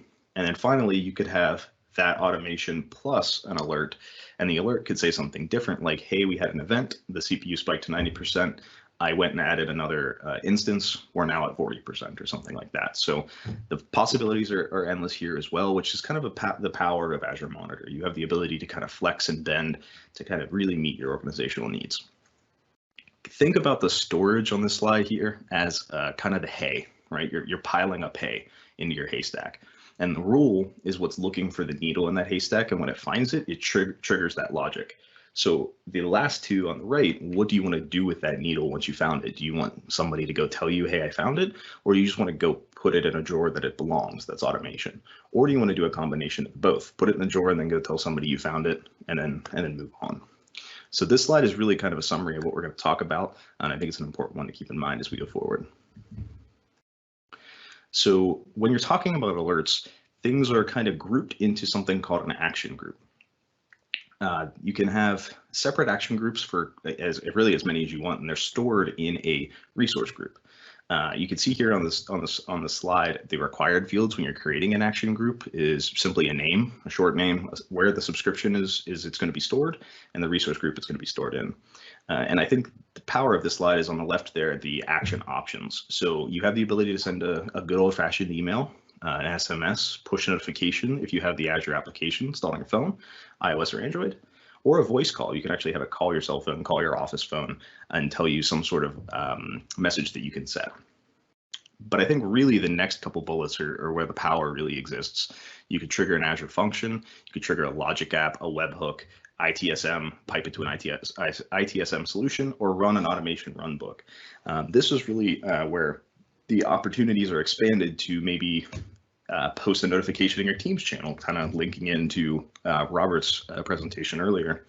You can have an automation run. So Mike showed you a bunch of different automations and templates that he created. Maybe if you are noticing that one of your Kubernetes environments is running slowly, you can enact your disaster recovery plan through automation and send it to your backup or your prod 2 that he was mentioning in different kind of instances. So this is where the power really exists. You don't have to have somebody really go in and do something, kind of manually interact with the environment. You can have the action group kind of handle all that for you and then just give you a notification that it happened on the back end of that event. So we talked about alerting. It works for metrics, it works for logs. Obviously, sometimes the type of event you're looking for is different. So with a metric, you're looking for kind of a threshold. Has that threshold been crossed? And you can do the same with logs as well. You can say, okay, has the amount of errors exceeded 5? Maybe under 5, I'm not going to worry about it. If it goes over 5, that's where the problem is. But a log rule is a little bit different, as you can trigger an alert the minute something happens. So you don't have to wait for a correlation to occur. You can say this error occurred, send me an email, send me a push notification, what have you. But as I mentioned, automation is, I think, where you really want to invest a lot of time to perfect. It's really going to save your IT pros, or save you, if you are an IT pro yourself, a lot of time. Azure Functions, Logic Apps, Webhooks, ITSM, Automation Runbooks really expands the flexibility that's given to you, and you can really do a lot of power and a lot of saving time, really saving the amount of button clicks you have to do in the Azure portal. And you can see on the screenshot I have in here, I think one of the huge benefits is you see this kind of use case all the time, where if processor time is greater than 80%, you have a current capacity of 3 virtual machines. You can set in your automation logic, the minimum that I want to have is 2. I don't want to have anything less than 2 virtual machines. The maximum I want to have is 5, and that's super critical, right, for cost management purposes. But minimum, or I'm sorry, the current capacity where I want to hover most of the time is 3. And if that processor time goes greater than 80%, I want to automatically expand up to 5. And the benefit with that is you can do that, minimum of 2, current of 3, maximum of 5, and you really don't even need to add any alerts into that. If you've decided with your management team that the minimum is 2, maximum is 5, that fits in your budget, let Azure kind of go with it, right? Make sure you have deallocation logic as well. So if your processor time is less than 10%, say, you're going to lower it down to 3, or even maybe lower if it's super low. It's a not your busy season. Everything is kind of slowing down for whatever reason. You can even go down to that minimum of 2 to save even extra money on your monthly bill in Azure. But the benefit of this kind of graphic is once you set this up and you kind of decided this is what you want to do, you can just let this go and let Azure handle it for you. Now, obviously, there's going to be maybe some cases where your maximum isn't good enough. You need more than 5. Maybe that's where you kind of tie in the alert logic. So you send an alert after that. If your processor time is 80% with 5 virtual machines, you send an alert and say, hey, IT pro, I really need help here. We're at 5. I'm not allowed to go more than 5. Do you want to add some more? And that's where somebody can interact. But that use case should be few and far between. If that happens more often, you need to adjust this example I have here. So maybe the maximum needs to be 6 or 7. But really, this is going to save your IT pros a lot of time, and perfecting that is going to be super critical for your organization. And before we talk about export, I just want to kind of call out, and it's one of the questions I'm going to have here at the end that I hear a lot, is what's kind of the flow, right? So Azure Monitor, before we get into this next step, we have collection, we have visualization, we have response. what's the typical flow for organizations that maybe don't have an Azure Monitor strategy yet and they're just getting their feet wet? What we usually see is start with just collection, right? You don't know what you don't know. You need to start collecting that data. And in some of my demos here at the end, I'm going to show you how to kind of enable some of that. Maybe 90 days is good enough. Start with the free version, see what kind of data you're collecting, and then see where you want to kind of make some tweaks and store more data, or maybe store less data. But you start with that collection phase. You know, I put this here in this order for a reason. Collection is critical. You don't know what to visualize or how to respond if you don't know what data you're getting.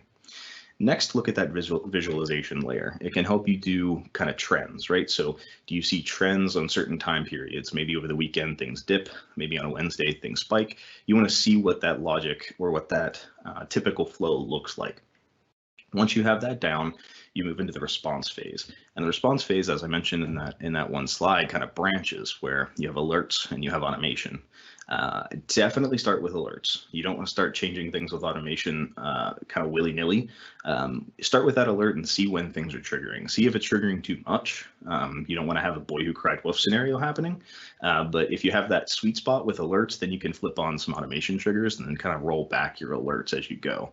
And I think that's the best workflow we see to kind of make everybody comfortable with the environment before you start having the automation make tweaks that is a little bit more dangerous in the environment to pull plugs and flip things on and off. Start with that alert and see what it would be doing, and then you can flip that switch.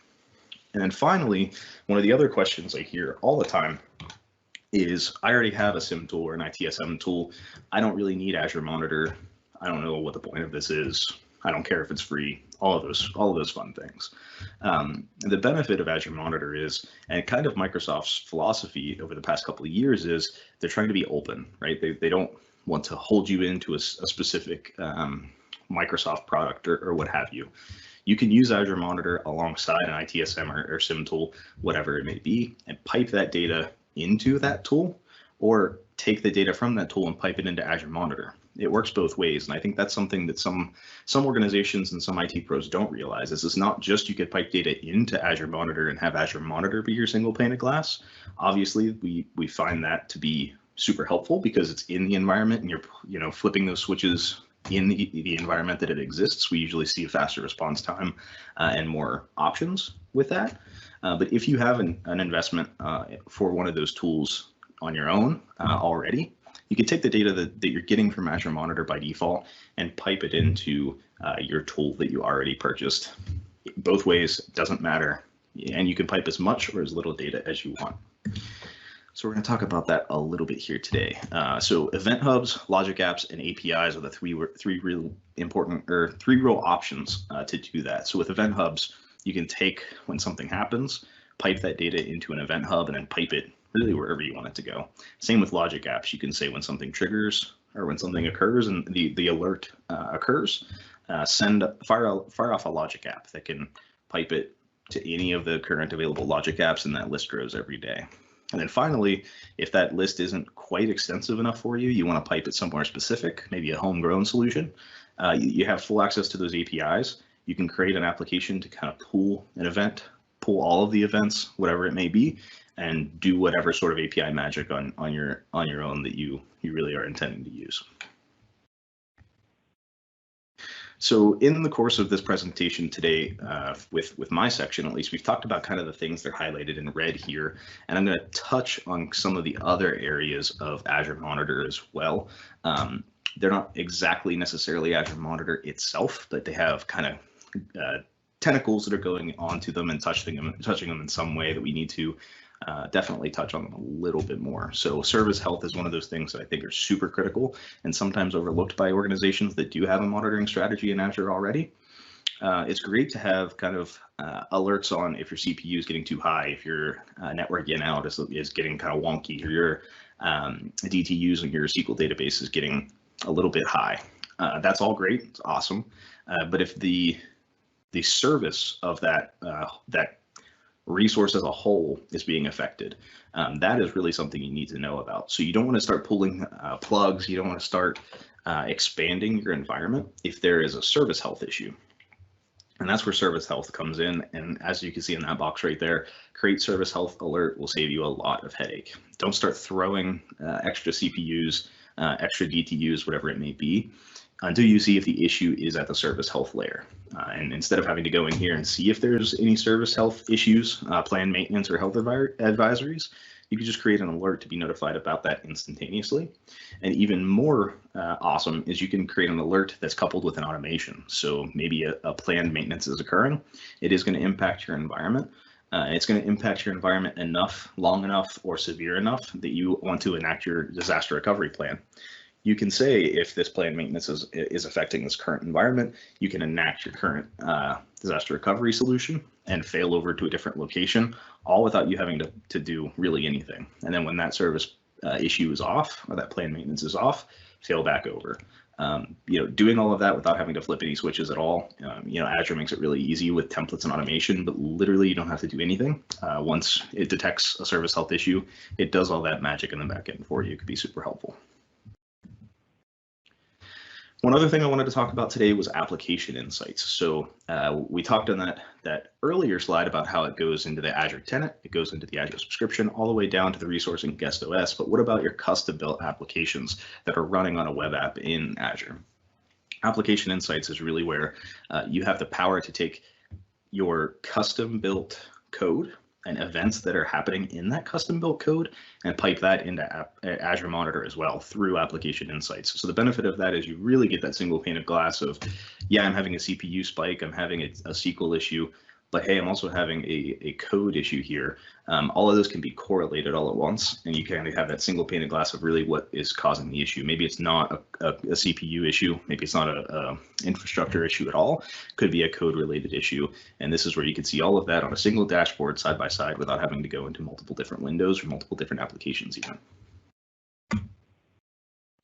And Michael touched on this already as well a little bit, but it's definitely a part of Azure Monitor as well. And like I said, same with the previous slide, I'm going to sound like a broken record, I'm sure, but all of this data can be piped into Azure Monitor. That single pane of glass is really what's critical. Network Watcher, getting an end-to-end view of all of your network resources, and the Security Center that Michael talked about that will be expanded on at a later date. All of that data can be piped into Azure Monitor as well for kind of a single pane of glass of what that overall footprint is looking like in the Azure environment. So you can take your code layer, your infrastructure layer, security, network, all of that in a single dashboard and get some correlations that you may not otherwise see. And finally, I always like to talk about Azure Advisor. Azure Advisor is super helpful when you're looking for an issue, and it has ties with Azure Monitor as well. So as you can see on the screen, Azure Advisor is kind of providing input into these 4 key areas: high availability, security, performance, and cost. It will actually give you recommendations on if you're most efficiently handling cost, performance, HA, and security as well. And it's using a lot of the data it's pulling from Azure Monitor for that. So like I mentioned earlier, retention is critical. That's kind of what Azure Advisor in part is looking for to make these suggestions to you. So make sure that that range is acceptable for your organization. So now we're going to pop into a demo. And I want to start with Azure Monitor itself. So as you can see here, this is Azure Monitor. You can get to it on the left-hand blade by going to Monitor by default or searching for it at the top, of course. And you can see in here, there's a number of options that can sort of get overwhelming in some areas, but I want to point out a couple key areas. So here you can see metrics, as I talked about. And once it loads here, it's really intuitive on how to select a different scope or select a specific scope, select a resource as a whole, select a subscription as a whole, whatever it may be. So if we drill down into here, you can keep doing these click-throughs. Maybe you want to pick the SQL database and you just click apply. And then you pick what namespace you want. If you only have one, obviously it only occurs here.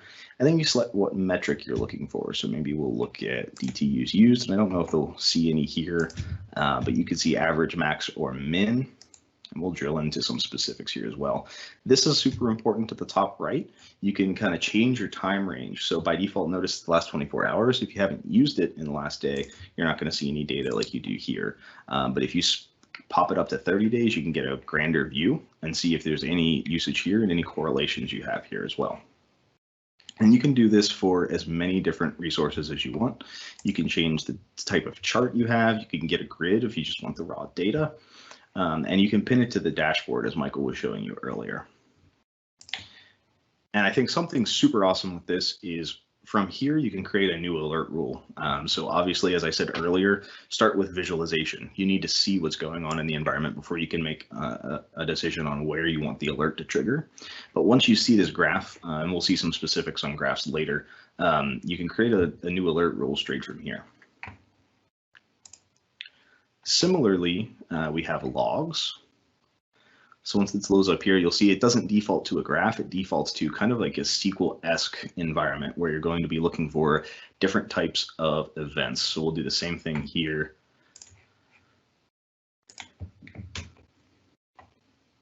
And notice this doesn't default to a graph, it defaults to a query. And it kind of helps you here, Azure does, in this environment by giving you kind of suggestions of what the syntax should be. So if you double click, it pops some things in here. Notice you still have the time range as well. So you can go down to 7 days, all the way down to the last 30 minutes, or even a custom range if you want. And what's critical here is you can add a new alert rule from here as well. So not only can you create an alert from a metric, you can create an alert from a log, and you can do that just by clicking this button. And the Query Explorer and the query examples up here will help you get started if you're kind of getting your feet wet into this environment. As well, if you look on the right here, there's some more learn more links, online courses, getting started, community, which is super helpful if you have any issues. And then obviously you can see the latest 50 logs, which we don't have any here for the last 24 hours, but we'll get into some specifics here shortly. So finally, we have service health that I wanted to touch on here. I talked about it in the slides, and there's not really much to show, but you can see it's listed right there. Definitely check this out. See if there's any service issues, planned maintenance, or health advisories. It's great to click on there and kind of see if there's anything in real time. But like I said, where the rubber meets the road is adding that service health alert. That way you won't have to look in here all the time. You don't have to remember where it is. You can just have it push a notification to you if something is happening in service issues, planned maintenance, and health advisories. Note that these are separate items, so look at each one to see if there's any issues. Last thing I wanted to talk about in this tab is the diagnostic settings. So note that I said for some logs, things aren't on by default. And as I mentioned, I kind of picked one on purpose in there in the metrics and logs, this database we have here. Notice the diagnostic status is disabled. So as you're going in there and you're looking, you're saying, why am I not seeing any data? This is on, it's running, there's stuff in there. This is the area you want to look at under settings, the diagnostic settings. So if we go into this master SQL database, you'll see that there's no diagnostic settings defined. It's really, really, really easy to turn this on. So you click Add Diagnostic Setting. And what's awesome is Azure allows you to pick and choose what logs and metrics separately that you care about. So you give it a name, and you go in here and you just click the boxes of the things you care about. I'm just going to click some stuff randomly here. And then the metrics. Do you want basic, instance, workload management? I'm going to pick all the metrics because I like numbers. And then you can send it to Log Analytics, which we'll talk about what that means here in a second. You can also archive to a storage account, which a note on archiving to a storage account. Yes, the storage account would be cheaper than the Log Analytics storage, but the Log Analytics gives you much better insights and search capabilities. So that query language that we kind of talked about and those metric graphs, much easier to interact with in a Log Analytics workspace than a storage account. So normally you see piping to a storage account for long-term storage that you need to keep that data for maybe compliance reasons for a number of years. But the Log Analytics is really what you'll be interacting with on a day-to-day basis. That's the 12 to 13 months I'm usually referring to. Anything after that, I usually see piping to a storage account if needed. Finally, you can stream to an event hub, and from there you can send it to wherever you need to go. Wherever an event hub has the ability to send it, you can send it straight from here. But it's important to pick and choose which ones you want to enable, both in the logs and metrics, and which resources you really care about. Some of these in here maybe you don't care about. I'm not going to save that here, but we'll go back to the previous screen. Maybe some of these, you don't, oops, one more. Maybe some of these you don't care about. Maybe you only care about the specific database that is prod. Maybe you don't care about the non-production workloads. So if you go in here, we'll pick and choose maybe this one, but maybe we don't care about this one. It really gives you that flexibility to only essentially at the end of the day pay for the storage that you need or pay for the insights that you really care about. Some of these might be test. You can filter it by resource group. You can filter it by subscription. So keep in mind, this can be different. Something super critical I want to point out though, and this is the prime time to do it, and it'll lead into our next tab here, is you cannot pick and choose the retention of a log analytics workspace by resource. It has to be by log analytics workspace itself. So if you want your SQL databases to have a different retention than your virtual machines, you have to have separate log analytics workspaces. That's really not going to be any issue to you. It's really not any cost differences whatsoever, but you do need to have a separate workspace for separate retentions. And I'll show you what that means here now. So if you go into a log analytics workspace that we popped into, as you can see here, the thing that I want to point out is super critical here is the usage and estimated costs. Once this loads up here, I'll show what I mean. This data retention is super critical. It's kind of what I highlighted in the slides, and I'm going to highlight here. If you get one thing out of this presentation from me today, this would be it. So by default, you have 30 days here. You can go all the way up to 730 days. After that, excuse me, you can pipe it to a storage account if you want to keep for long-term storage. This guy here is for the log analytics as a whole. So if you want your VMs to have 132 days, but your SQL databases to have 365 days, you can change that here, but you have to pipe the data to two separate log analytics workspaces. The point here is be cautious of how you name your log analytics workspace. Make sure you name it something meaningful so you know, hey, if you are making that separation, this is for logic apps, this is for SQL DBs, this is for VMs, and you can have that separate retention here. Similarly, if you want to change your daily cap, you can change the amount of data that's being piped into this environment by gigabytes per day. This is super important because sometimes things can be very chatty. And if it is being very chatty, this cost can go up and up and up and up, because as you see here, it is pay as you go per gigabyte. So you can limit the amount of gigs per day you're inputting. Note though, that is per log analytics workspace as well. So if you are separating those environments, make sure the daily cap is set if you want it to be for each separate log analytics workspace. Finally, we just have a couple quick demos here, and then I'll turn it back over to Mike for some closing. You can see here we have a virtual machine. This is one of my test virtual machines in the environment here. And notice by default, it's giving you some of these graphs. These are Azure Monitor metrics, metric graphs. So you can see here on specific point in time, as I move my mouse, the line goes on each one of these graphs. And this is built by default. I did nothing to do this. This was the easiest demo I've ever built because I did nothing. All of these are, and you can see it just changed in real time. And it's showing you really critical information like the CPU I've been harping on, the network, maybe your disk bytes. You can see kind of a spike here in your disk operations. But all of this, you don't have to go into Azure Monitor, click on metrics, pick your different scope. It's kind of cumbersome to do it that way. While it's doable, my preferred method is to click on the virtual machine, go to your virtual machine, navigate to it, click on virtual machines, pick your here I have this test machine, and then you can go from here into alerts, metrics, and your diagnostic settings from this device itself. I find this much cleaner because when you click on metrics here, it automatically defaults everything to this specific virtual machine. You don't have to fill out any of this information. The only thing you have to pick is what metrics you want to look at. So let's look at, I don't know, what would be fun. Let's do this one. See if we have any data. There we go. So this is for the last 24 hours. I just booted this up recently, so we shouldn't have too much information beforehand, as you can see. And then we do have some spikes here, so you can see it makes sense to see what your time range really should be. Since I just booted this up today, it should be pretty consistent. And then once you're in here, same as in the Azure Monitor section on the left here, you can create a new alert rule. I just find it more streamlined to go into the virtual machine that you want or go into the resource, whatever it may be that you want, pick the type of metrics you want to see, and then you can create a new alert rule from here. And then alerts, it's kind of the same thing, right? So this will show you the specific alerts for this virtual machine, and you can add a new alert rule straight from here. So notice it's selected subscriptions all the way down to these laptops or I should say these virtual machines, and this specific virtual machine that I'm using for test here. What's awesome is as I mentioned, start with visualization, and it makes the work or the effort much easier for you. So let's say CPU, for instance. I don't know, which one did I do before? Let's do the same one to keep it same. So you can see some spikes here.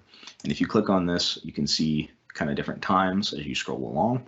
If you say new alert rule, it'll pre-populate a lot of this data in for you so you can see what it looks like to create a rule. So all of this I didn't have to mess with. It just kind of populated it for me because it knew where I was. It even populated this for me. You can see it's a quite cheap monthly charge whenever the data disk operations reaches, and it's giving me a little error here. And the reason it's giving me an error is I haven't picked any thresholds or conditions yet. So when I scroll through here, you can see maybe I want the threshold to be greater than, I don't know, I'm just gonna say 1. That might not make sense for this use code, but this, or use case, but this is what it's giving me the error for. And notice that this this caption here, count per second, this will change depending on what type of information you're looking at up here. Super handy that it gives you kind of an Azure Monitor metric graph up here, so you can see where do I want my threshold to be. So now I'm looking over the past 6 hours. 1 doesn't make any sense, right? Because it never hits 1. Maybe it does make sense. Maybe it's just running very smooth. But let's say anything over 0.06 for this demo, that's bad. So I wanted it to trigger twice here. So in here, I just 0.06. Look, it doesn't even want me to go that low. Way to go. So if I do that, it would trigger after every spike here in this use case. Notice here as well the aggregation and the frequency of evaluation, super critical. So aggregation granularity, you're saying 5 minutes, and here by default you're saying every 1 minute. What this means is it's collecting this data every 1 minute, and the aggregation is 5 minutes. So if I'm saying this is 1, the threshold is 1, it's going to be checking every minute, and if the average over 5 minutes is greater than 1, notice how I have average selected here, that's when it's going to trigger. If I send it down to 1 minute, every time it checks, it'll do that average over 1 minute, which the average of one thing is obviously the thing itself, right? So if it ever hits 1, it'll have an error. But maybe you just want the average. If it hits once over, or 1 over 1 once over 5 minutes, that's hard to say, then maybe that's when you want to trigger, or maybe you want that even bigger. If it hits it over 24 hours, you only want the average. So if it's 1 over the average of 24 hours, that's when you'll want something to trigger. Kind of confusing the first couple of times you do it, but this is really powerful. If you care about, let's say another example, CPU, for instance, maybe if it happens a 95% spike once, you don't really care. If the average CPU is 95 over 5 minutes, maybe you care. If the average CPU is 95 over an hour, I would think you definitely care. So that's kind of where frequency, aggregation, and this threshold come into play. And you can do this for pretty much any resource in the Azure environment, right? So you can see here I have a SQL Server. You scroll down, you can see different types of SQL databases that you have on the server. And I have one preloaded here. When you click it, you can see some compute utilization. This is Azure Monitor, the metric graph. And you can, as I mentioned with the virtual machine, have your alerts, logs, and metrics from this resource itself. And it doesn't have to be just infrastructure as a service. It does the same thing for platform as a service as well. So here I have a storage account. You can scroll through here into alerts, metrics, and there's some classic stuff here as well. They're phasing a lot of this out. And in fact, they should be pretty close to completing this phasing out here shortly. But notice, the point here is it's not just infrastructure as a service, platform as a service has this as well. You can see ingress, egress, latency, and breakdown by default, but you can go into your metrics and pick a plethora of other examples. Keep in mind here, storage account, you will have to pick and choose what type of diagnostic stuff it's pulling, and you can do that, as I mentioned in the first part of this demo. So with that, the only last thing, the kind of questions that I have normally is let me go ahead and cancel my screen share here, is what the cost is. And cost is really something that changes pretty frequently within the Azure environment. So I'm not going to talk about specific costs. I'm just going to talk about some things to watch out for. So by default, you're collecting data. Log analytics workspaces, the storage on that will have a cost.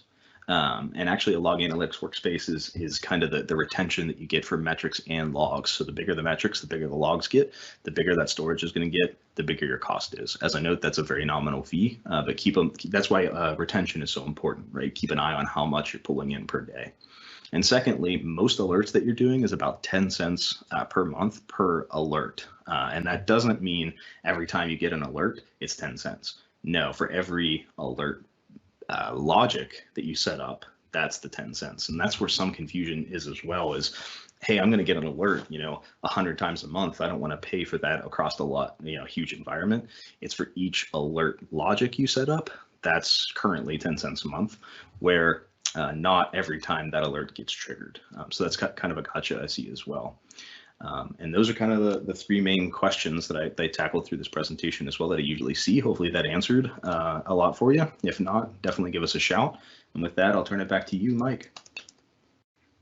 Thanks, Josh. So I want to touch on one thing you brought up. So we originally talked with Rob here at the start of the program. We talked about enabling workers and end users with Teams and Windows virtual desktops, and then we segued into moving some applications and lift and shift, and now we're talking about monitoring. You mentioned Power BI. We can pipe that Power BI dashboard into Teams, right? So if we're enabling and we have a virtual data center now and we already have people working remote, we can enable that onto Teams, correct? 100%, yeah, and that's kind of where everything ties together, right? So with the stuff you talked about, Mike, moving stuff up to Azure, the stuff I talked about is making sure that stuff is available, highly, performing and cost effective. And then the kind of the visuals of that, or where people are interacting with that, could be through Teams that Rob talked about. So the three topics we had here were very on purpose. I feel like it's they all kind of are hand in hand, and it's where kind of the Microsoft platform as a whole, they like to say better together all the time. And this is really an example of where that makes sense. You could get kind of each layer all within under the same hood. Yeah, absolutely. And Rob, if I can roll you back into the conversation here as we draw down, what other things are you seeing from infrastructure and from monitoring and alerting? Are you seeing anything else when it comes to coupling with Teams? Yeah, I mean, it is about that digital transformation, right? There's, once you get Teams enabled and people adopting and using it from sort of the foundational and the core components where they're doing the chat and they're inside of the tool for collaborating and communicating, how can you get line of business applications pulled in? How do you get data visibility, actions, process flows, right? And so, kind of like, as I mentioned earlier, like Teams being sort of that single pane of glass where you spend a good portion of your day potentially working, collaborating, and getting stuff done. I usually look for things like that are high velocity conversations and communications that are happening across the environment. And instead of me being distracted and going to those other platforms, how can I pull them into Teams? So that's kind of the key thing I'm seeing a lot of right now. Yeah, absolutely. The only thing we need to do now for me is to get a tab that has Visual Studio Code in it, and I can never leave Teams. It's getting there. It's getting there. Yep. There's a lot of stuff you can embed and sort of bolt in. Planner and a lot of the other tools now are showing up. There's the new task thing, the new task module that's coming out. So you'll see your tasks that may have been assigned to you, that you may have created, that may have been put in different planner boards. So there's a lot of cool, innovative stuff rolling into it now, and you'll see a lot more of that innovation coming. Yeah, for sure. And Josh, one last thing for you. So monitoring and alerting, how about DevOps? I know you do a lot in that space. Are you seeing, pipelines being managed in Teams and reporting against pipelines with Monitor? What are you seeing there? Yes, 100%. So things, even with Data Factory and stuff like that, kind of monitoring the data flow, data pipeline, the failures, the successes, all of that can be handled within Azure Monitor as well. And I think the best part about that too, even with Logic Apps, to some degree with a DevOps kind of hat on, Logic Apps can be for pretty much anything, but with the DevOps mindset, being able to kind of redo or restart, I should say, the application or the Logic app or the pipeline or whatever it may be, the Data Factory flow, being able to restart it automatically is awesome. So sometimes there's a little glitch, something happens. By default, you can have it try it again once, and if it works successfully that time, great. If not, then it sends an alert to someone else. And I think the awesome part of that is how many times, if you're sitting there, listening to this virtual webinar, how many times does somebody give you a call and say, hey, my pipeline failed? And you go in and you look at it and you're like, well, that doesn't make sense. Rerun, and it works. Who knows? Maybe it was a bad piece of data. Maybe it was a little glitch. Who knows what it could be? And that kind of eliminates that little hiccup, right? It goes in and it tries it once, so you can go in a troubleshooting mode if you have to, already with the understanding that it tried it a couple times, and go from there and do some more advanced troubleshooting. So it takes that low-hanging fruit level off of a lot of users, kind of across the board, but definitely for DevOps as well. Yeah, absolutely. One of my favorite quick things to do for infrastructure teams that are moving into infrastructure as code and leveraging Microsoft Teams is to, when an alert fires off, to actually email a channel that they belong to. So it's a common place. How often, in the old days where the flares go off and it hits everybody's phones or hits everybody's email, 6 people are trying to address the same thing. Teams help solve IT pros challenges by having that single point. So thank you both today for all your information. It was wonderful. Hopefully everyone got something valuable here today. I'm going to throw up a quick slide here with a way for us to connect with each other online. All right, so again, thank you, Robert. Thank you, Josh. Our contact information is on the screen here. I also wanted to bring attention to, you can see we have a QR code up there. We got a podcast that's on all the main platforms. We have it on Spotify, Apple Podcasts, Google, Stitcher, anywhere you get your media, you can get to us there. You can search for it or take a snap of the QR code. We are available for you anytime you have any questions or needs. We're a great conduit of information. We try to share as much as we can. So please keep looking out for future other podcasts or events like this where you can skill up, or we can engage in a dialogue to help make us all better. With that being said, thank you all very much again for coming today, and we'll see you soon digitally.